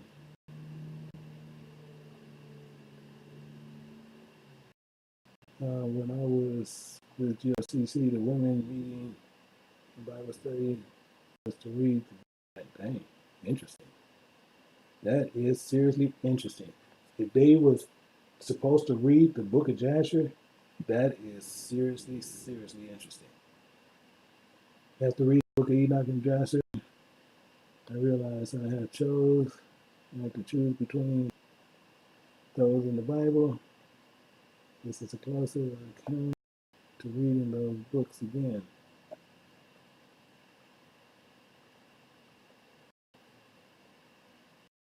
Okay, so the sole thing is where I got it from. I can care less who wrote the book. So that's the point, because I have a couple of different versions, but it don't even matter. So I can care less who wrote it. I'm not going to sit there and go over who wrote the book, because the book is false. So why am I going to hone in on the book? That makes no sense. It's hard to sit through. Yeah, it's very hard to sit through. I agree with you. Yeah, man, it's a killer, and I got one more to do. I got one more to do, and that's it. And I'm not in zone right now, so there's no reason to sit to look 190. Mm.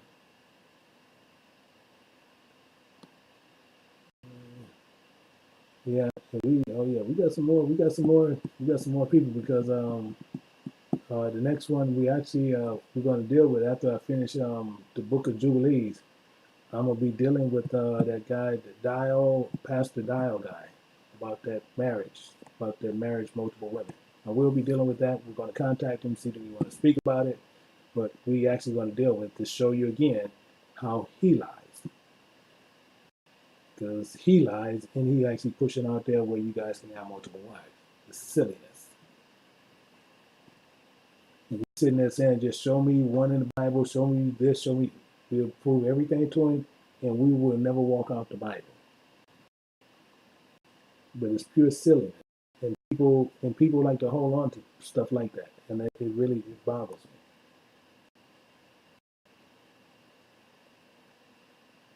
me. Yeah. 16.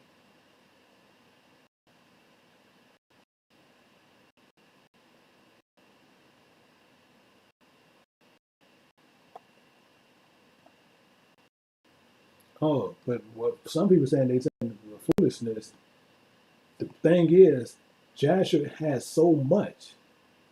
Even Enoch, I could have been on Enoch for a good 6-7 weeks. Same as Jasher, I could have been on Jasher easy 10 weeks. It's so much. It's so much silliness in there.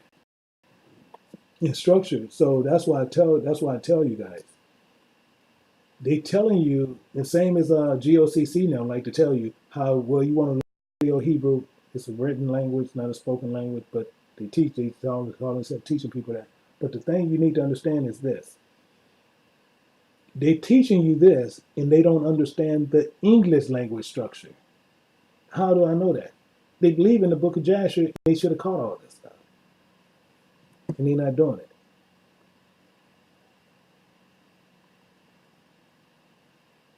Yeah, actually that's a good thing. Daryl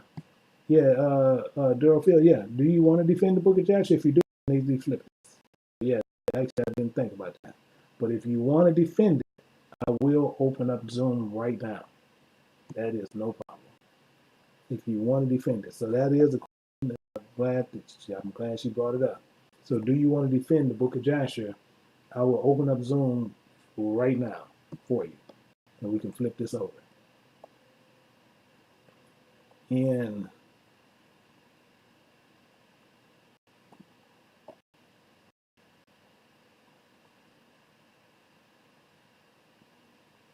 oh, okay, yeah, I thought okay, yeah. So I got other eyes out there, so they just caught it. So we just trying to make sure. If you want to defend it, I will give you the floor. I won't say a word, and we'll hear you out. So, but a lot of people, same as some people gonna dislike it. But the thing is, if they want to quote from it after everything is over, that's where it don't make no sense. Because if you're gonna quote and then you want to put stuff in there afterwards, it makes absolutely no sense. Because as I said, the reason I'm mainly on here, I'm giving them time to where if they want to defend it, they can defend it. But I want to see them defend it. But most people will not defend it. But they'll go out there and they'll teach it. They'll go out and teach it. Actually, I can even pull up. I can pull up some of this stuff. I think I'm playing right here and show you exactly what I'm talking about. Because this is the silliness that they do, and why. Just yeah, many people purchased it, and I get it, and I get where you're coming from there. Many people, I purchased many things and later regret it. Then after the thing, I can actually, just chalk it up as a learning. I know that's a hard swallow, as a learning thing.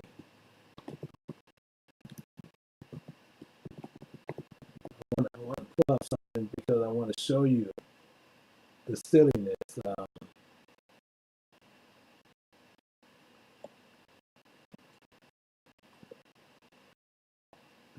That they do.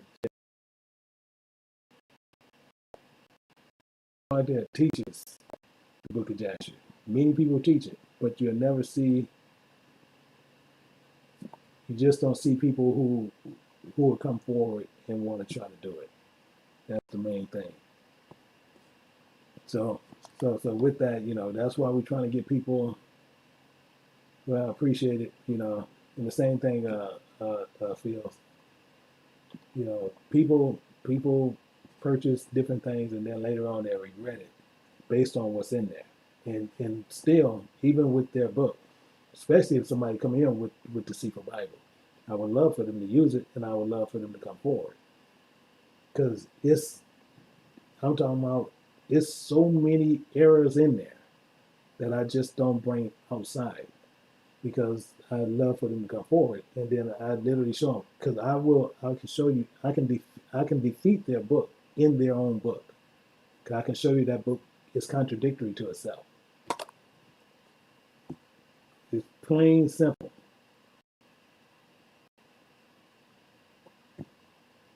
And let me see, and it's kind of Enoch, Jasher, Jubilees. Yeah, okay, they taught that black people was incompetent and unintelligent. Okay, I'm a black man. So, with that being said, and Pentagon always had an open thing to which I would let him come there, but I will show you that he is what you're saying. He's incompetent on what he's doing. Completely incompetent. But this is the problem where I tell people they go to people and they want to tell you all these words. They like to woo you with these words and this ruach, Yiddish. They use all these words and then they make people think like, oh man, he's heavy in the word. No, he's not. That's why many times you don't see me use hardly anything. I can just show you through precept, even though I can speak and read both. Doesn't matter. How well you know your Bible. But just as we said, I'm pretty sure none gonna still come forward. I'm pretty sure none gonna come forward. Why? Because afterwards, then they want to sit there and say all what they want to do, and then that's the problem. But what we're gonna do, I'm gonna give them a little bit while longer. But what we're gonna end up doing is, if you guys have not registered for KJBU, you need to register because we have a lot of teachings actually going to be only back there and back there by themselves and live. So, and those are going to be only for the people back there.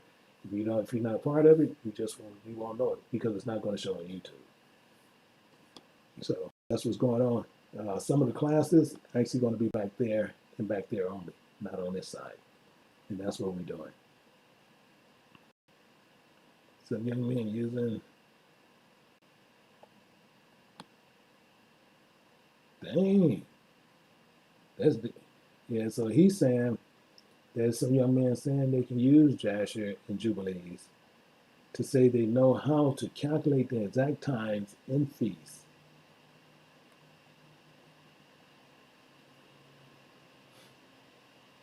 Hmm.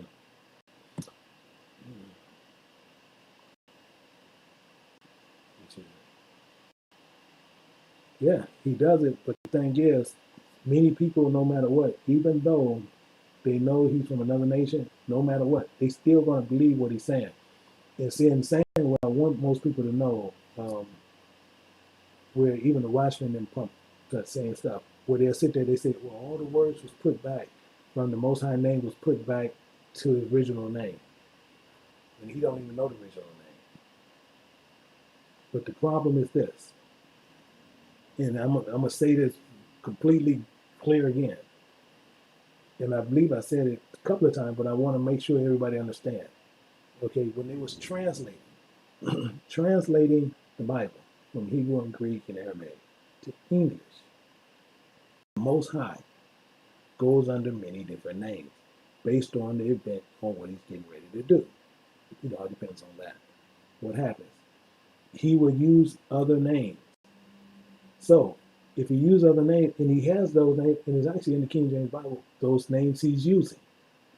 But if he were to put his name on every one of them, most people through the study and learning, they would be more confused than they know it. Why? Because he knows we're like sheep.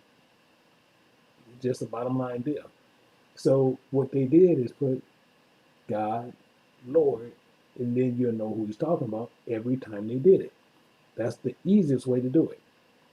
So through that, and they could have had other reasons, but that's the reasoning that I end up seeing as we went through.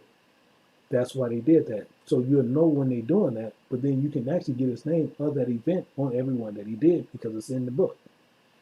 But that's why you wouldn't see each name. You wouldn't see Jehovah Jireh and all that. You wouldn't see all that, but you know who it's talking about because if you use those names, people just wouldn't know. So that's why it goes that way.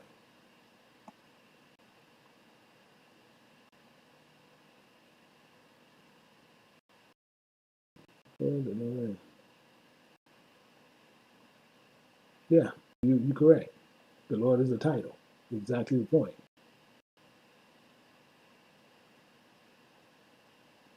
Yeah. So they literally just titles. That's what they are. We know what those are titles, but most people will sit there and still hold those as names.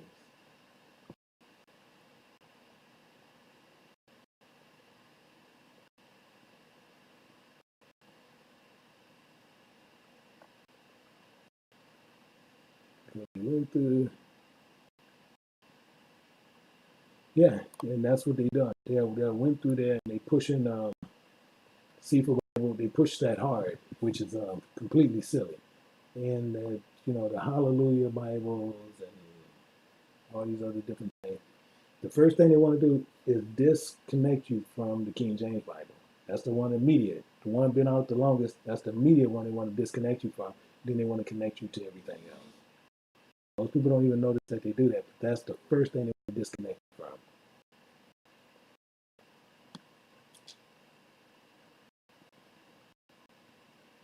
Yeah, if you registered more than once, that's probably your issue. And right now they ramping up big time. They're doing a lot of different things.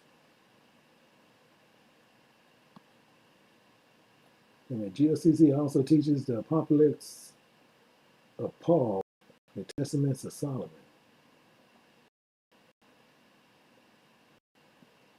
Are you serious?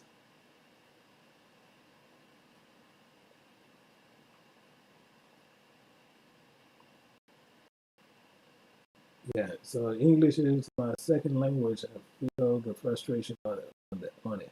Yeah, and actually, what we're doing back there, they're actually flipping that to where, since we're having more people worldwide coming back there, they'll be able to put in their own language, and when I type back to you, it's going to come back to you in your language. That's a lot of stuff what we're doing right now.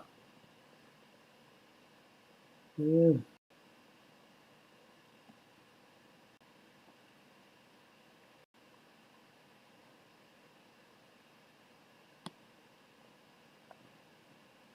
Yeah. It's not Jasher, me. And yeah, you can take out upright. You can take out the upright, but upright is right. You are correct. So just take out the upright. Just upright. All Jasher, me. So, but I can see why you put the there, but upright. And it said, is not this written in the upright? That's all it actually said. But good catch. Good catch. And also, and yeah, actually, we asked him a while back that passed it down to even speak with me. He refuses to speak with me. He refuses to speak with me. I can show you so many areas in his doctrine that's unreal, especially on that with the marriages. So that's the main thing. And shit, anyone on multiple, I'd be more than happy because I'm actually going to be speaking on it in about 2 weeks.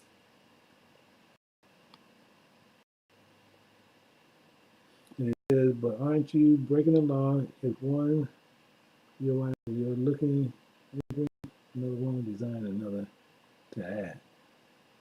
You kind of got all that kind of convoluted in a way, but the main thing is once you're married to that one wife, that's it. You're done. But what he's doing, he's looking at he's looking at flesh. He's looking at what men supposedly be doing. So the same thing as I tell people all the time. Well, they want to look at David. They want to look at Solomon. They try to put stuff on Moses. They try to put stuff on Abram. They try to put stuff on Jacob. Putting stuff on everybody. And they look at these men. And then they want to sit there talking about what God did.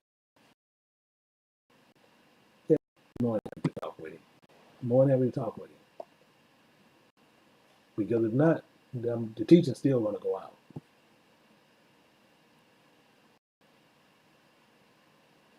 There's an electronic copy of the Precept Bible. Yeah, it's over there on Lulu.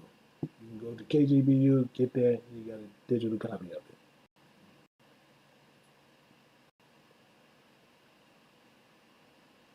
Yeah, but some of the stuff that they're doing, they're translating it into Spanish and a couple other different ones. So that's something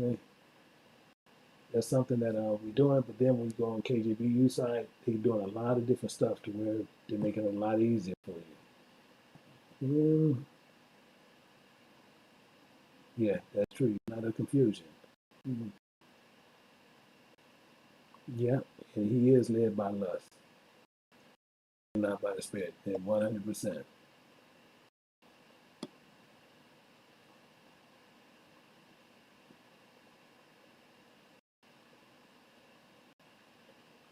So, so that's what we doing. And same thing, we still don't have no one that want to actually defend that doctrine of Jasher, because I'm gonna tell you, Jubilees is worse. Actually, Jubilees is worse than them all. So,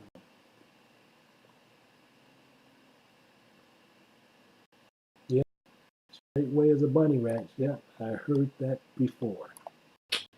That's Deacon Smith. I heard that one before. That somebody said that's what it is. So, but the thing is, we want to make sure as we go through the scriptures, we want to make sure we get what we're saying. We want to make sure. So, so far right now, we don't see anyone going forward on it. that we can actually speak on anything about that. Let's see in there. Let me see.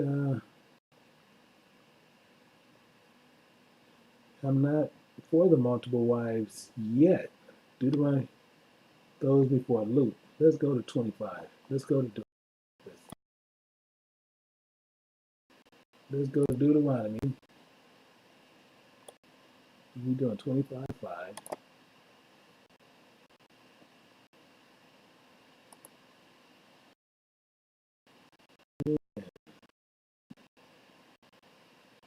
And he said, "The brothers dwell together, and and one of them die, and have children.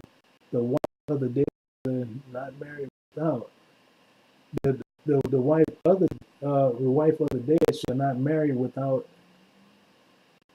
unto a stranger. Her husband's brother shall go into her and take her to him to wife, and shall perform the duties of the husband." Now, I'm going to show you something that's really clear there. Let's go back up, and so you won't be thrown. So, right here, it says, if a brother dwells together, and one of them die, and have no children, and the wife of the dead brother not to marry unto a stranger. So, right now, she can remarry, but she can't marry outside the family. That's all that's saying. So, don't let that throw you. So as it says that, now let's say the brother is not married, which happened with Heli. Now say now then it says her husband's brother shall go into her. Now if he's not married, then he'll go into her. But it's already telling you that if he don't want it, one of his close kinsmen, the same as you see with Boaz and them did with Ruth, it's the same identical thing. Because she couldn't marry outside the line, and they were going by pecking order. That's the same silhouette picture. So don't there you see here, but you don't see where he's saying, this brother, another 1 second.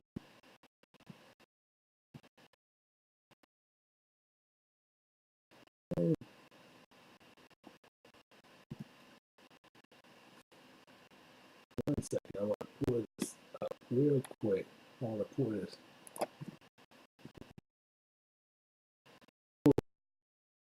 So same because it's right, I knew it right there.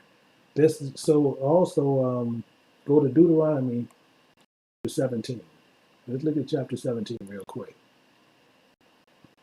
And we're gonna go to chapter 7.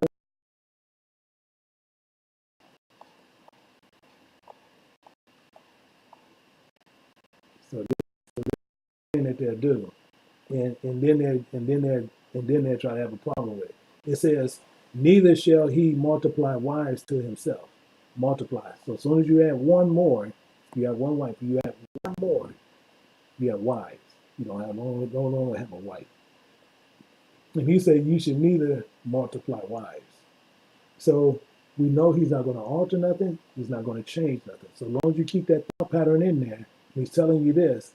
So when he's telling that brother, he's saying if a brother is dead and she have no children, her brother should go. Her husband's brother should go into her. He's not telling them to marry, because if he's married, he's not going to do it. But a kinsman's going to do it. We got to always never change the mind of the Most High, to where people sit there, oh, well, see, oh, here he changes. No, he don't change. He don't change. He don't alter nothing. But what we have to do is remember the statements and make sure all the statements fall in the precepts of the understanding on what the Bible is saying. As long as we keep that, we'll always be good. Because if we sit there and say, well, here he can do that if he died. No, don't say that. Tell you even more. He'll tell you even more. Let's see how the Most High runs.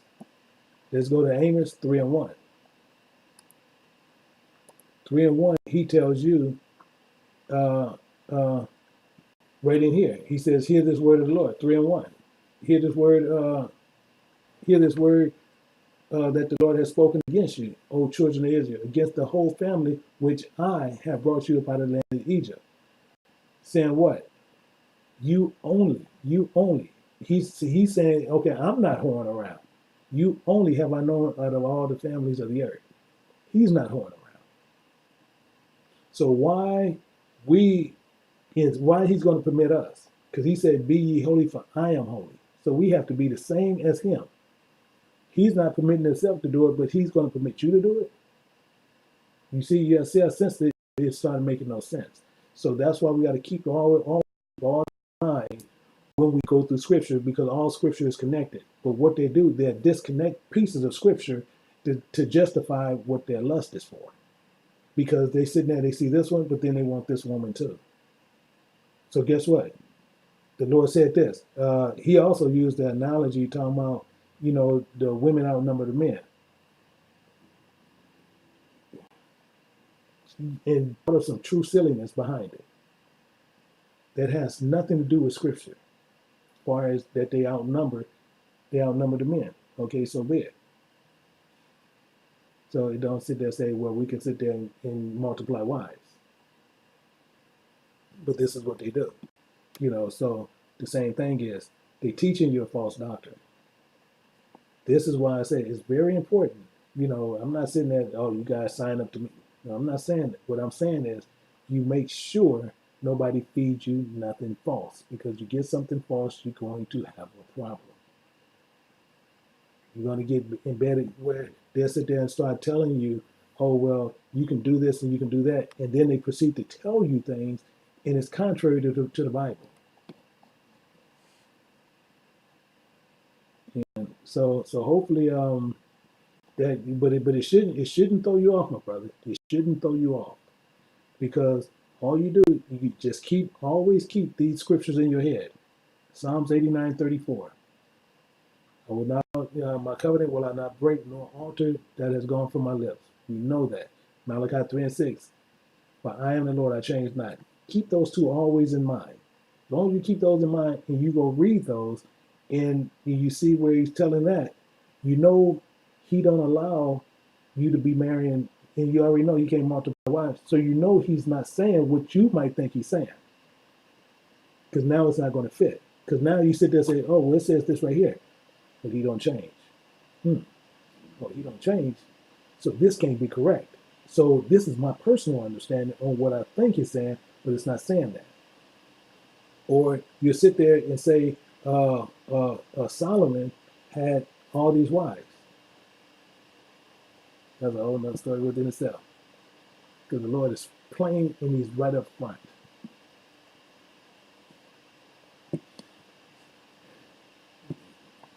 Very straightforward. Stay in one book. Don't never leave the book. You leave out the book, you get into a whole world, a whole bunch of lust and heresy and everything else.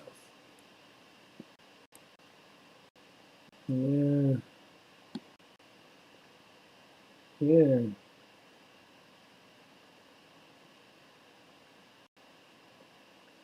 Okay, well, appreciate it. Yeah, walk along. Appreciate it. Thank you.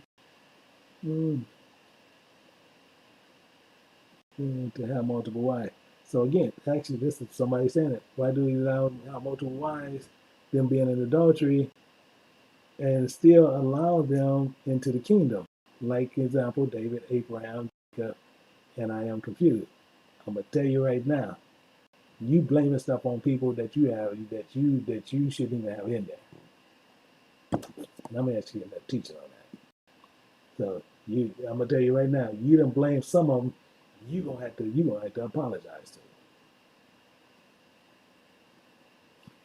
You definitely got to apologize to them. So people naming people, and that's why I say many people have taught that these men did certain things, and what you're doing, you forcing your understanding in the scripture. Don't do that. You force your understanding in there, you're gonna see something different. But I'm gonna show you different, and that's why I say you're gonna have to apologize to some of your forefathers. That's a guarantee. You're going to have to apologize to them. Yeah. Free will. And they made the choice to have multiple wives. Yeah, they have a multiple wives. They wrong 100%. Yeah, yeah, yeah. Go over there and yeah. Once you register, see the main catch is many people have registered 2, 3, 4, 5 times. They do that, they actually lock you. They lock you from actually getting in because I keep asking, register one time. That's all you need to do, and they take care of it from there. Many people have registered numerous times, and that's kind of what's going on.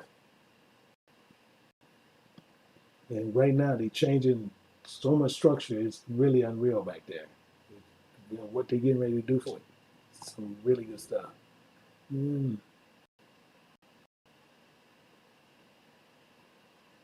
Okay, yeah. So it says okay.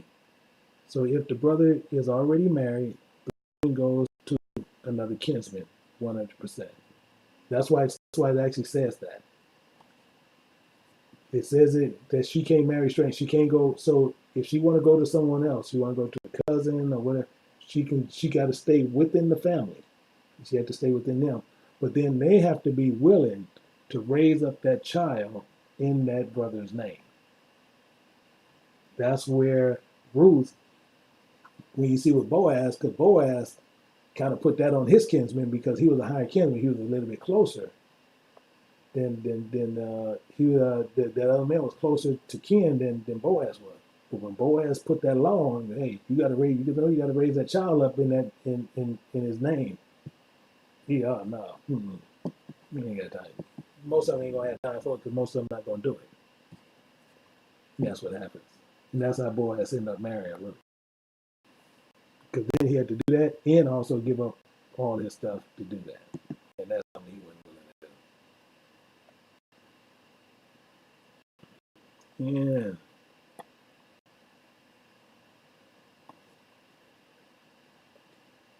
And James McNeil. Yeah, McNeil, you have my phone number. You have my number. Yeah, it doesn't matter if there's more sisters. Are they in truth? Likely not. So you can't marry them even if you are a bachelor. Dude, you made no sense.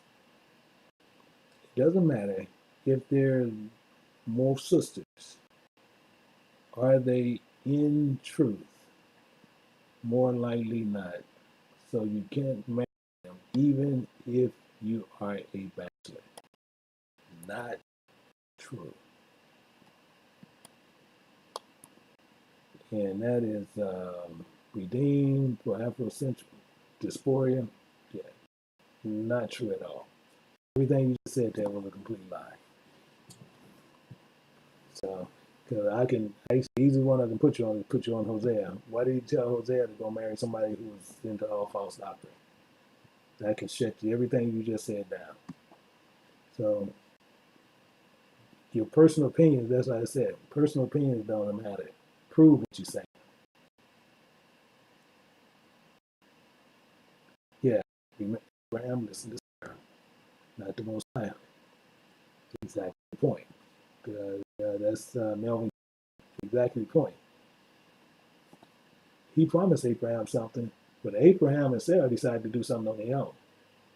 So when Sarah wanted Ishmael and them gone, Abraham went to. I mean, I was just telling somebody else this. Abraham went to the Most High. He went there mad, so the Most High can tell him what to do to really go back and check Sarah.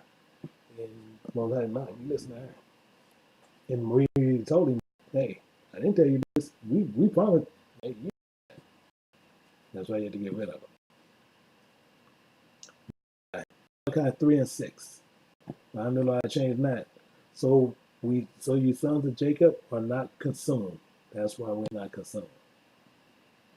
So you want Malachi 3 and 6. So I put it in there. That's the one. That's the verse you want.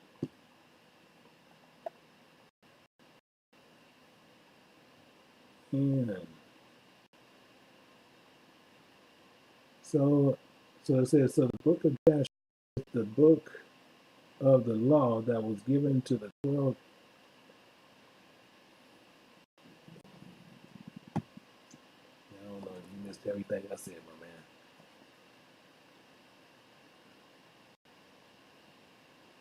I don't even know what to say.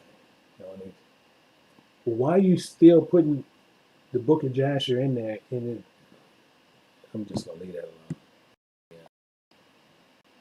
For no reason, I don't know why you keep going back to the book of Jasher. And is that what happened? Luke genealogy of Christ and Joseph. Yeah, exactly the point. Actually, I do a teaching on that and show you because you'll see where he. That's why it says suppose. Let me pull that up. Let me see.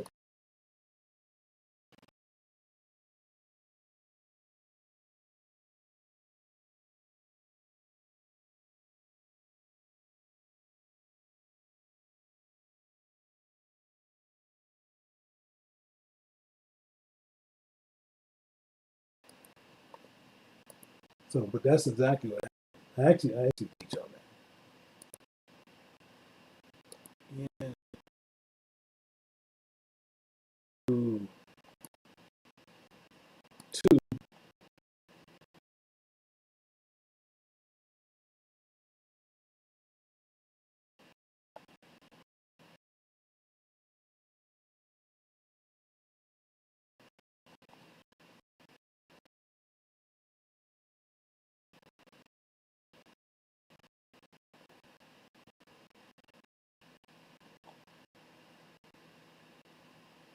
what is it?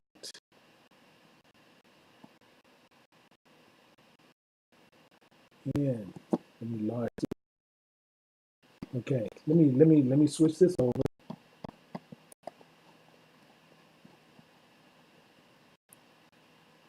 Let me switch this over.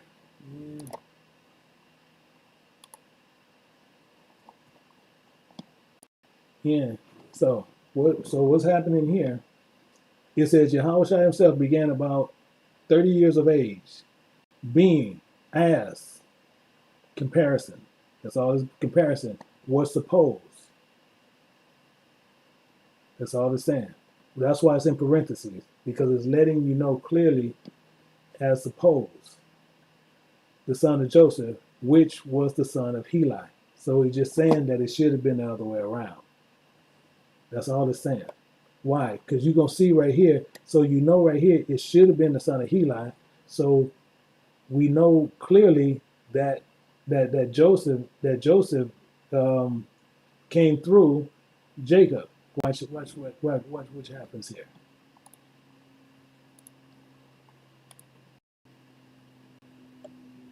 We're gonna see exactly what happens. Now you see right here, and Jacob begot Joseph. That's clear. I mean, he came directly through his loins, the husband of Mary. And all this does is just saying the husband Mary, whom was born Yahushua, called the Christ. That's all it's saying. But we know right here, this tells you clearly he begot Joseph. When you look over here, it tells you in oh no.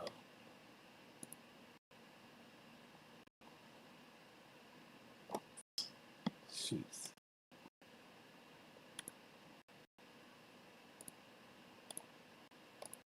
So when you go here,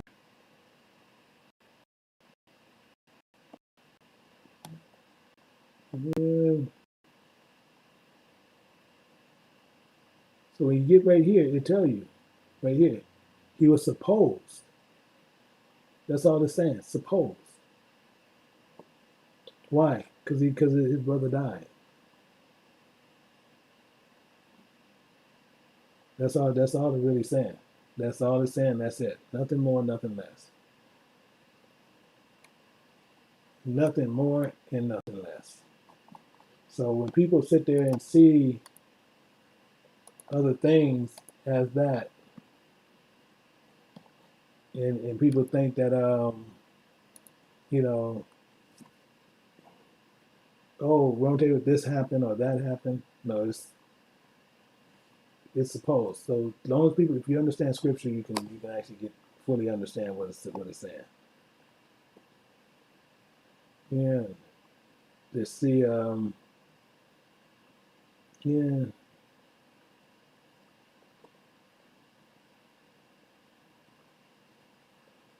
So I said, okay, I understand that. Okay, yeah. So Malachi, thank you.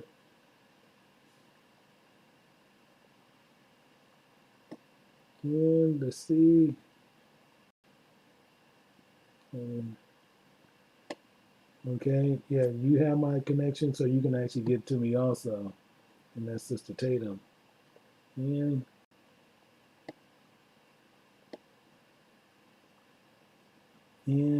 daughter of Zion, I'm gonna kill you when I catch you.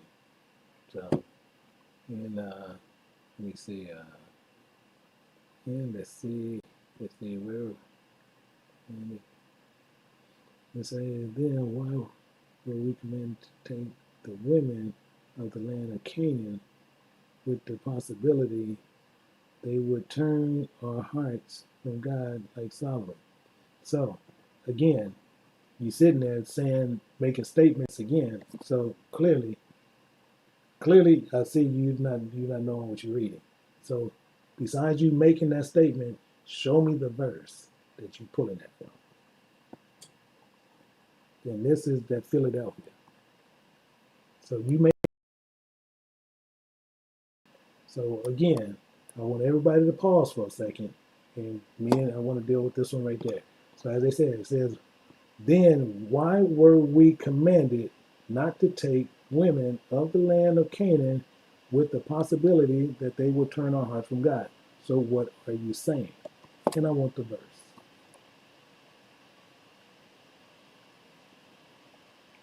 Because literally you're talking out of two sides. Because it's saying it doesn't matter if there were more sisters, they are in truth or not, and then saying you can't. So now you went from you can't marry them to where now you're talking about the women of Canaan. So tell me what you're talking about. Because as I said, we can pull this up in the Zoom also. Because literally you're talking out of two sides. You're saying one thing here, and then you're saying something else here. We're gonna get all things straight. Because one thing I don't do, I'm not gonna let you jump around just doubting about questions, saying if you can get something to stay. So you said one thing on one end, and now you're saying something else on another end. So I'm asking you, show me the verse, because you said plain as day, you said right up here, you said it doesn't matter if there are more sisters. Are they in the truth? That's what you said. Are they in truth? Most likely not. So you can't marry them even if you are a bachelor. That's what you clearly said. That was your last one before you did this one. So you said even if they're not in truth, you can't marry them. Now I can show you the same thing. Now I'm gonna show you this just to prove my point. Because I see you don't want to post. But the main thing is what I said. People says you pull people into false doctrine. The point is I'm going to switch this over again and go back over here. So we're going to look at this. We're looking at Hosea chapter 1 and make sure we're very clear. Verse 2, in the beginning of the word of the Lord by Hosea, and the Lord said, he said what? Let's see, what did he say to Hosea? Go take thee a wife of whoredom and children of whoredom, for the land have committed great whoredom, departing from the Lord. Okay, so my question to you, why did the Most High tell him to do that?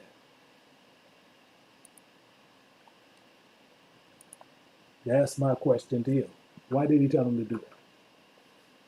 But I see right now you're not posting anything. This like what I said. See, if you're going to come and you're going to make statements, make sure you can back your statements up. But I'm asking you clearly, the Most High is telling him to go marry somebody who ain't even rolling with the Most High. And he told one of his prophets to do this. And what is the whoredom that they was committing? For some reason, you're not posting. For some reason, you chose not to put nothing up.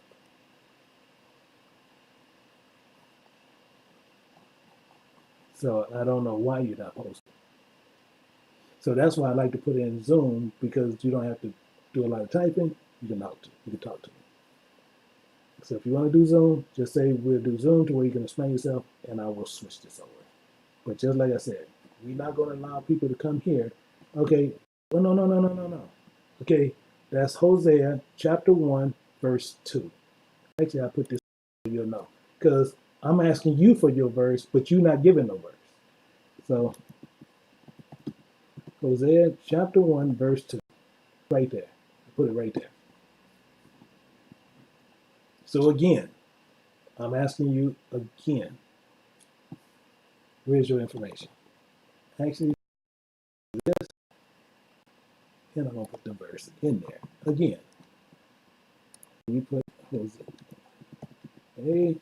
1, 2.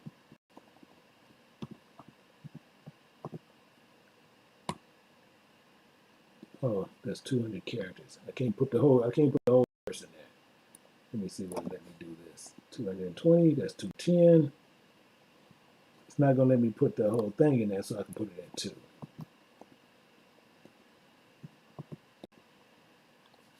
There go the verse. So again, where's your verse? Because I keep saying the same thing. You made a statement as what you said, what somebody cannot do. You said it doesn't matter if they are more sisters, are they in truth? Most likely not. So you can't, saying something you can't do, marry them even if you are a bachelor. And I said that's not the truth. I said you're lying. That's clearly what I said. And you sit there, and then you sit there, then that's what you said. And not what I said, that's what you said. And then you said, then why were they commanded not to take women out of the land of Canaan, with the possibility they would turn our hearts from the Most High God like Solomon? So again, you're talking about two different things, as I said, and you saying you're not. So I have to ask you to show me the verse on what you're talking about. Now you sitting there, you're not bringing that up. So I even showed you where the Most High, you said they can't marry somebody not in truth. I just showed you what one of his prophets did, and he told him to do it. And now you, for some reason, asking me about a chapter and verse again.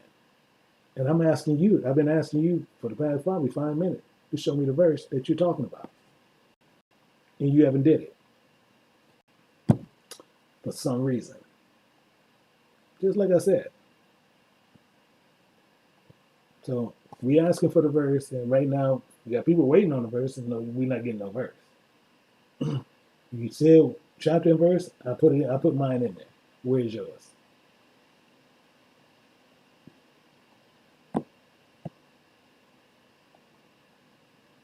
And currently, we still don't have a verse. So Philadelphia, Yah, redeemed for Afrocentric dysphoria. Seemed like you came over here trying to teach, but being taught. So again, we're not. So again, we're not going to play these kind of games. We don't play these kind of games over here where you can sit there, make comments, and can't say anything. Yeah, we can get some popcorn. Yeah, everybody's sitting there, they waiting. They waiting on Philly. For some reason, Philly don't want to post.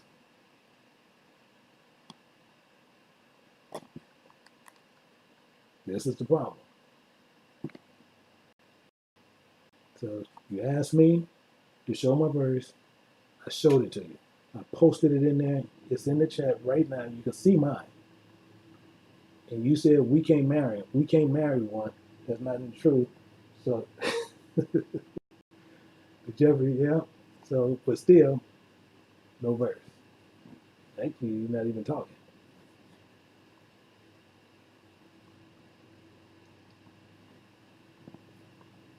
Just silence. So again, as I said, over here, we study. We don't sit there and run back and forth with theology. We run straight studies. So maybe he's trolling since no, yeah, probably, possibly. And over here is no fun. See, but one thing we're not gonna let him jump around from time to time. Brother John Small, yeah, he done ran out of time, yeah, but nothing come from it. So I guess he might have to find somewhere else to go. So, but the thing is, if women, and see, and I actually had other scriptures to which I could have just nailed him on, but I'm not going to do it since he's not posted. And it says, Genesis 24, did not his sons to marry the daughters of the Canaanites? Yeah, true. True. He's looking in the concordance of the book of Jude. Could be. Uh, and I don't know what channel is a joke. I don't know what you're talking about, Sister Dwight. I don't know which one you're talking about. So he might have a channel. I don't know. Possibly. I don't know. Yeah, but the main thing is he told him not to marry a daughter of the Canaanites. But so far right now he's not doing. No one was doctrine. Oh, okay. Yeah, that could be what Sister Foreign talking about. I'm not sure. Yeah. Which came to 12. His son being Isaac, which came to 12. So we got to still remember Ishmael.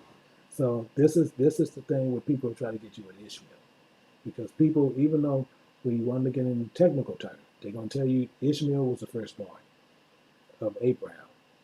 You fighting a losing battle because that's true. Okay, now he came back. Deuteronomy. Let's go to Deuteronomy. Show you where you do your mistakes. Deuteronomy. I guess you done found something in your concordance.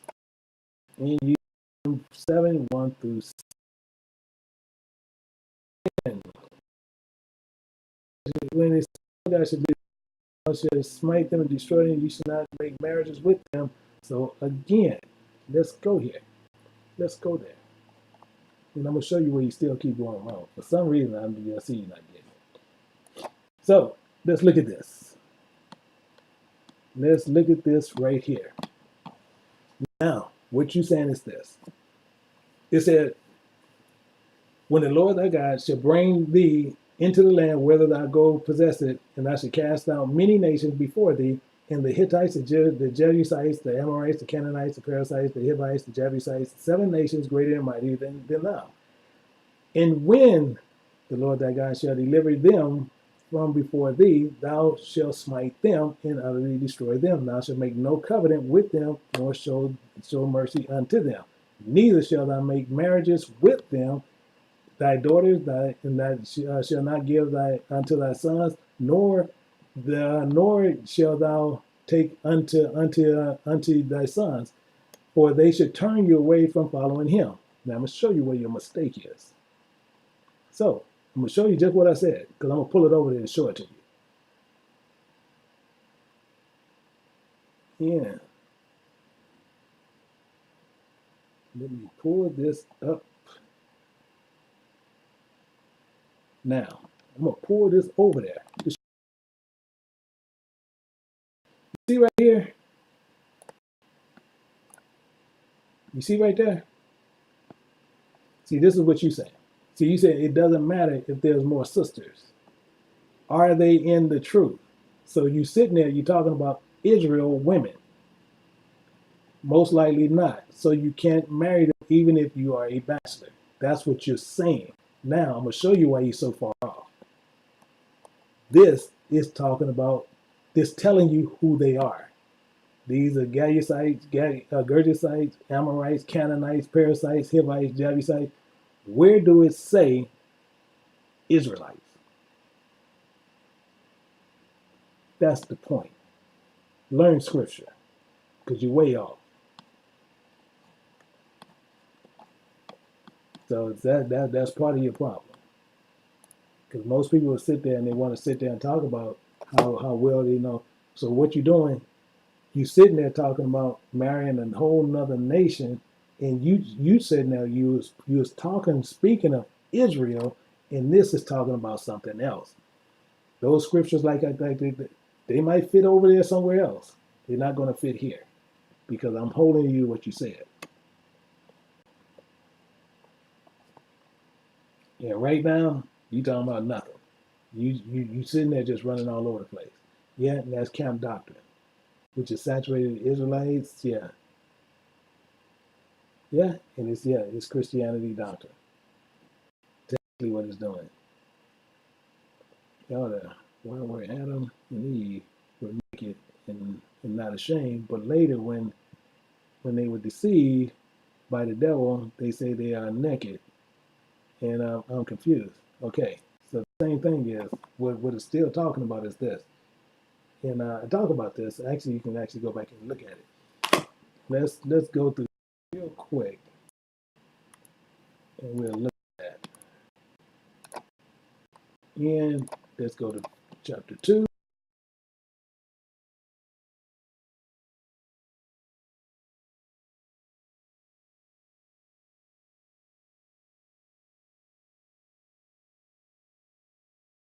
Brother King, you're actually telling me what the problem is. Yeah, not marry outside the 12. Thank you. Brother Melvin King took care of it. Thank you. Please. So the dysphoria guy, that's what that's talking about. So let's go back over here and let's take care of part of this. Let's see this. So we're looking at Genesis chapter 2. And we're gonna look at part of this and see what's going on. Now, what was going on? And it said right here, it says, for the Lord God said, it is not good for man should be alone. And man, M-A-N, it's talking about both of them. Should not be alone. I will make them a helpmeet. Gonna make them help me. Why? Because it's something that's going on that's really, really peculiar here. So, and Adam gave name to all the cattle, the beasts, the fowls of the air, and every beast of the field. But Adam, there was not found an helpmeet for him. So they didn't find nothing for them, but the animals have somebody helping them. Technically, what was going on. So as it goes down, and the Lord God caused the deep sleep to fall upon Adam, and he slept. And he took one of his ribs. The Most High took one of his ribs and closed up his flesh instead, and replaced thereof. So he replaced it. But here go the problem. Even once he put it there, Adam even said, now this is bone of my bone, flesh of my flesh, and it should be called woman because she was taken out of man. Now this is Adam rolling this way. But watch what happens. Now the spirit is there. It's wrote on you. So he written this upon them. Now here go the problem. They were both naked. So they was already in sin. ED. There's something they was already in. They were already in sin. ED. The man and his wife, both of them was already in sin and were not ashamed. So you had a spirit with you and you're still not ashamed of what you're doing.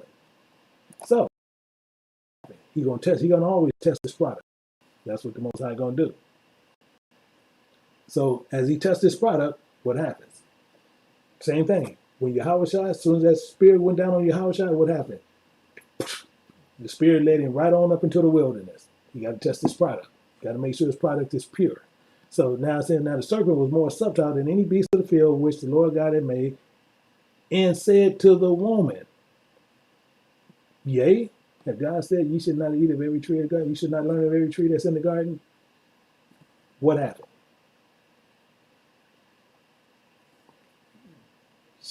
Look at this. And the woman said unto the serpent, we may eat of the fruit of the garden, of the tree, but the fruit of the tree which is in the midst of the garden, God said, ye should not eat it, neither shall ye touch it, lest ye die. They know what's going on, but what they doing. So now Satan gonna clown him. He gonna flip him. And the serpent said unto the woman, ye should not shoot. You ain't gonna please. He just blowing smoke up your butt. Technically, how the serpent doing it? God doeth know the day you eat thereof, your eyes shall be open, and ye shall be as gods, knowing good and evil. Y'all gonna be just like him. So what happened? This not the woman that God gave him, because she cut out. Because I can show you that in Revelation. She split. So then it said when the woman saw that the tree was good for food, and it was pleasant to the eyes, and desired to make one wise, I'm gonna be just like God. She took that teaching and gave also unto her husband, and he learned. Now let's get down here. This was going on. So Satan told him something. But watch this. In that same dumb book we were just dealing with, watch this. And the Lord God called unto Adam and said, where art thou? And he said, I heard thy voice in the garden, and I was afraid because I was naked, and I hid myself. He was naked. Now watch this. And he said, who told thee thou was naked? So who told you you was in sin? Who told you this? Hast thou learned of the tree? Wherefore I commanded thee, thou should not learn. Now I'm going to show you what we do. This is what we do. And the man said, the spirit whom thou givest me to be with me, she gave me of the tree, and I did learn.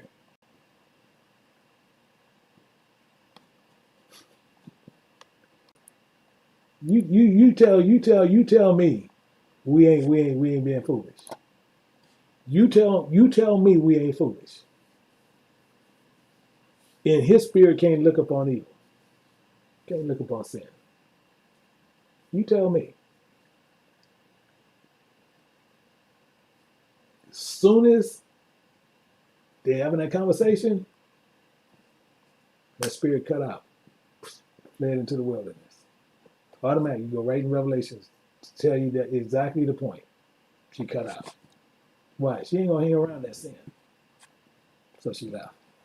So they was naked. And when they naked, so when he give you, so if you don't have the spirit to recognize sin, how can he judge you properly?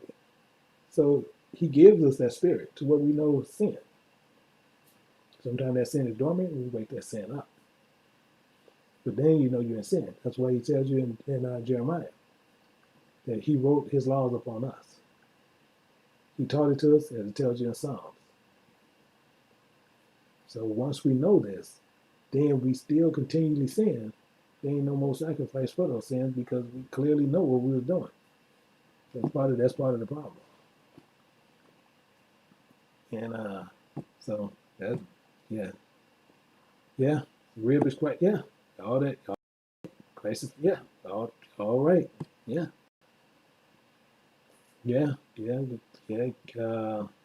King James, North Carolina, we actually giving the education all the way through it, because actually they're giving you the verses to where you can actually see all the understanding there.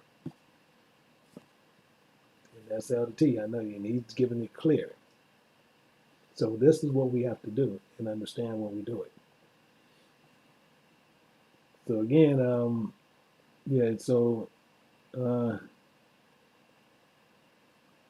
trying to see, could you please give me the precepts here on the comment section later where the 12 can only marry the 12. Tell you what I do. I answer anything you want. This is what I'm gonna do. See, because people like you, I like you. So I'm gonna tell you, I'm gonna give you one of my simple ones. I like people like you. I'm gonna answer whatever you want. So we answer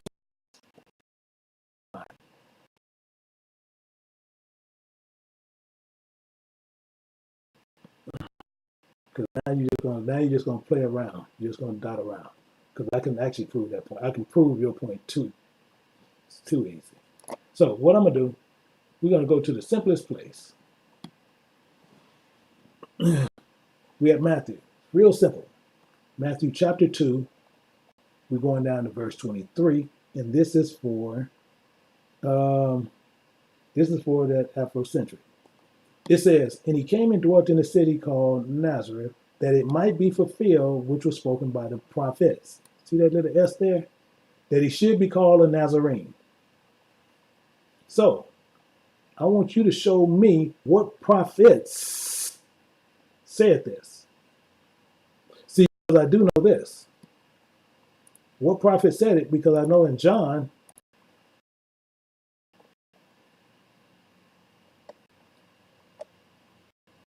1:45, they found it.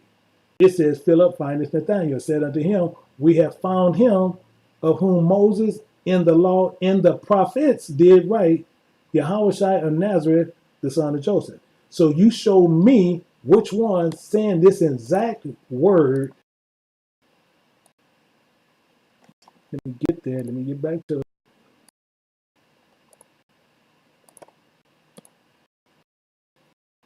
So you show me the one giving you this exact word,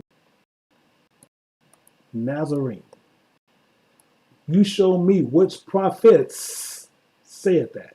And I want the verses that says exactly that word. You show it to me. You show me at least 3 of them. I answer whatever you want to answer. So until then, because your question is too easy to answer, because you're going back, because you can only marry 12. That's too simple. I can show you 10 verses that answer yours. You show me 3 prophets said that exact word. I answer whatever you have. Show me the ones that said this. Because it seems like you want to doubt about questions, that you want to do something. But better yet, same thing as Sister Forham said, come in the back to where we can talk. See, because as you said, could you please give me, see, one, that's how Camp talk. See, Camp said they change their language. Can you please do this? So let me catch them on this. No, what you doing? That I can have little children can give you precepts of that. However, answer mine. If you answer mine, I answer all your questions. You can ask me the next 20 questions, and I will answer them and won't even argue with you about it. But you tell me which one said that exact word, and I guarantee you can't tell me, because I'm gonna tell you what, you got to look through all your books, and your book's not going to have it. So, and you can go look through all your Hebrew books, you can go look through all your Greek books, you can go look through all your Septuagints, you can go look through all your stuff. You're not going to find it. But it's there. But I want to see you say that exact word, Nazarene. If you don't say Nazarene, then I think you need to be quiet. So, you show me the precepts to that.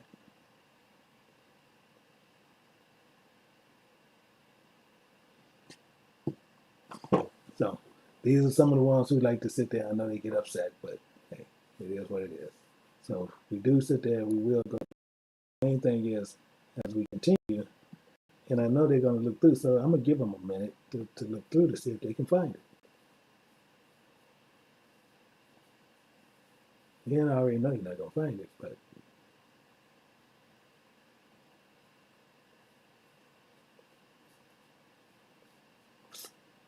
and we are waiting.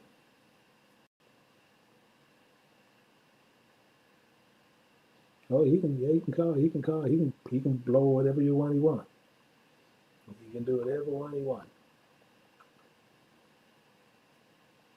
But I need to know which prophet said that exact word. And it's S back there, so it's quite a few of them that did it. And I need to know which one said it. And I need to be able to see it in the verse. Don't sit there and just, oh, this one said no. Show me the verse, because I need to see it.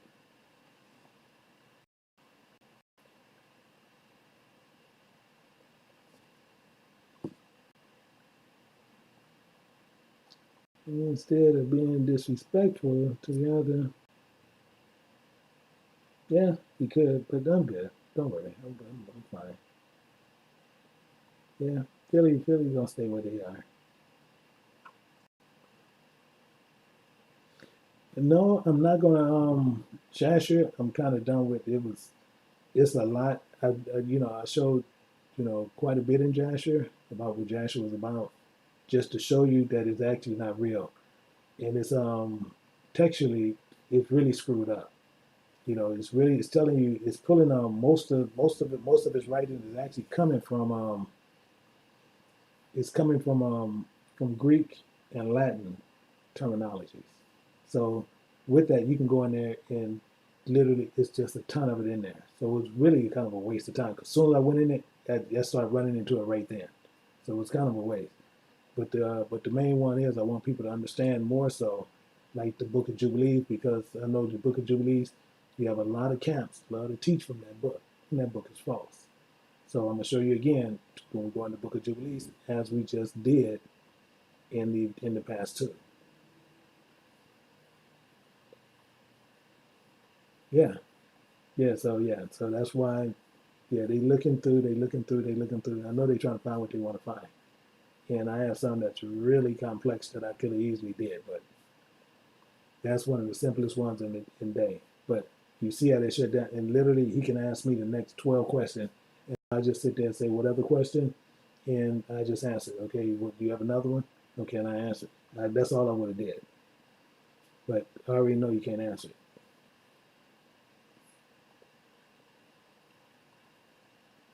Yeah, yeah, oh yeah, the angel. Oh, it's silly stuff. But what's going to trip out a lot of people is the Book of Jubilees. It's worse, and it's a real dangerous book. So I try to tell people they need to stay away.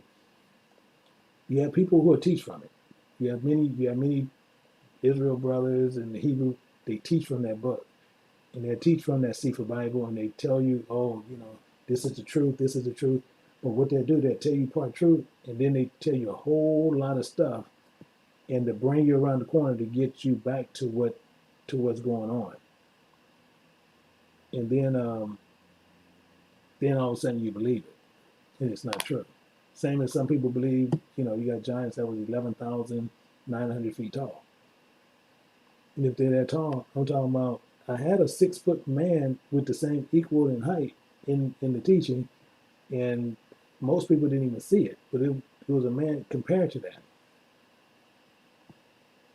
So, so I guess he's not going to quote. Yeah, so you can stay there. So the thing is to make sure, and as we tell people, precepts are king here. So know what you're talking about before you do it. And with that, uh, most people will always have that problem, and I always sit there and say the same thing. And they said, secret came from the enemy, Matrix Reloaded. Yeah, exactly the point. And we have this numbers in the book and the ones way most high. Yeah, now I'm pretty slick, pretty sharp, my brother, pretty sharp. It's saying Jasher, yeah, Jasher, you pretty sharp, you're pretty sharp, my brother. I give you credit there. And and okay, it says off topic, elder. When the law show us the marriage certificate? The marriage certificate for who? Man or him?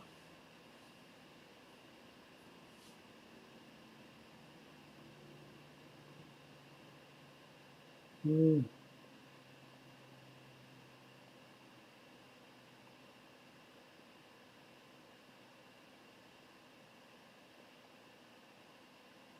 Oh, Gino. Yeah. He teaches from the book of Jasher. I do know. He don't go into Enoch and Jubilee, but he will go into Jasher. That he did.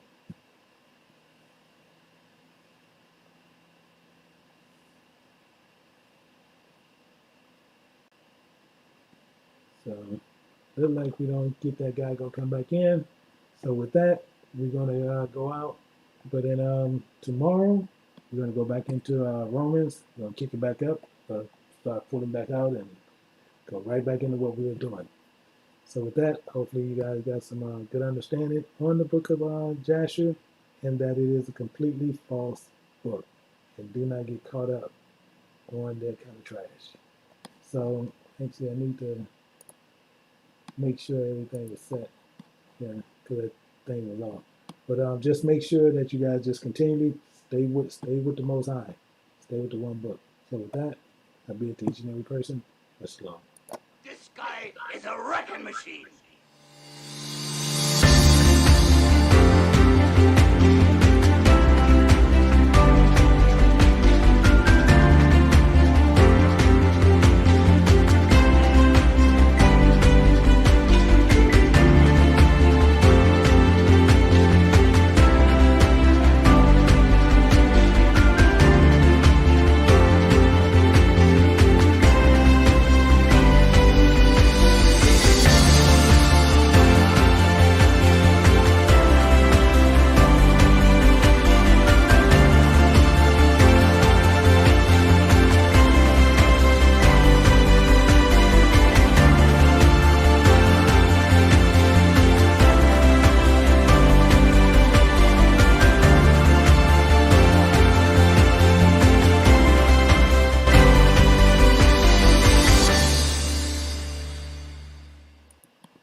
Let me tell you why you're here. You're here because you know something. What you know you can't explain, but you feel it. That there's something wrong. You don't know what it is, but it's there, like a splinter in your mind, driving you mad. Do you want to know what it is? You can feel it when you go to work, when you pay your taxes. It is the world that has been pulled over your eyes to blind you from the truth. Like everyone else, you were born into bondage, born into a prison that you cannot smell or taste or touch. A prison for your mind. Unfortunately, no one can be told it. You have to see it for yourself.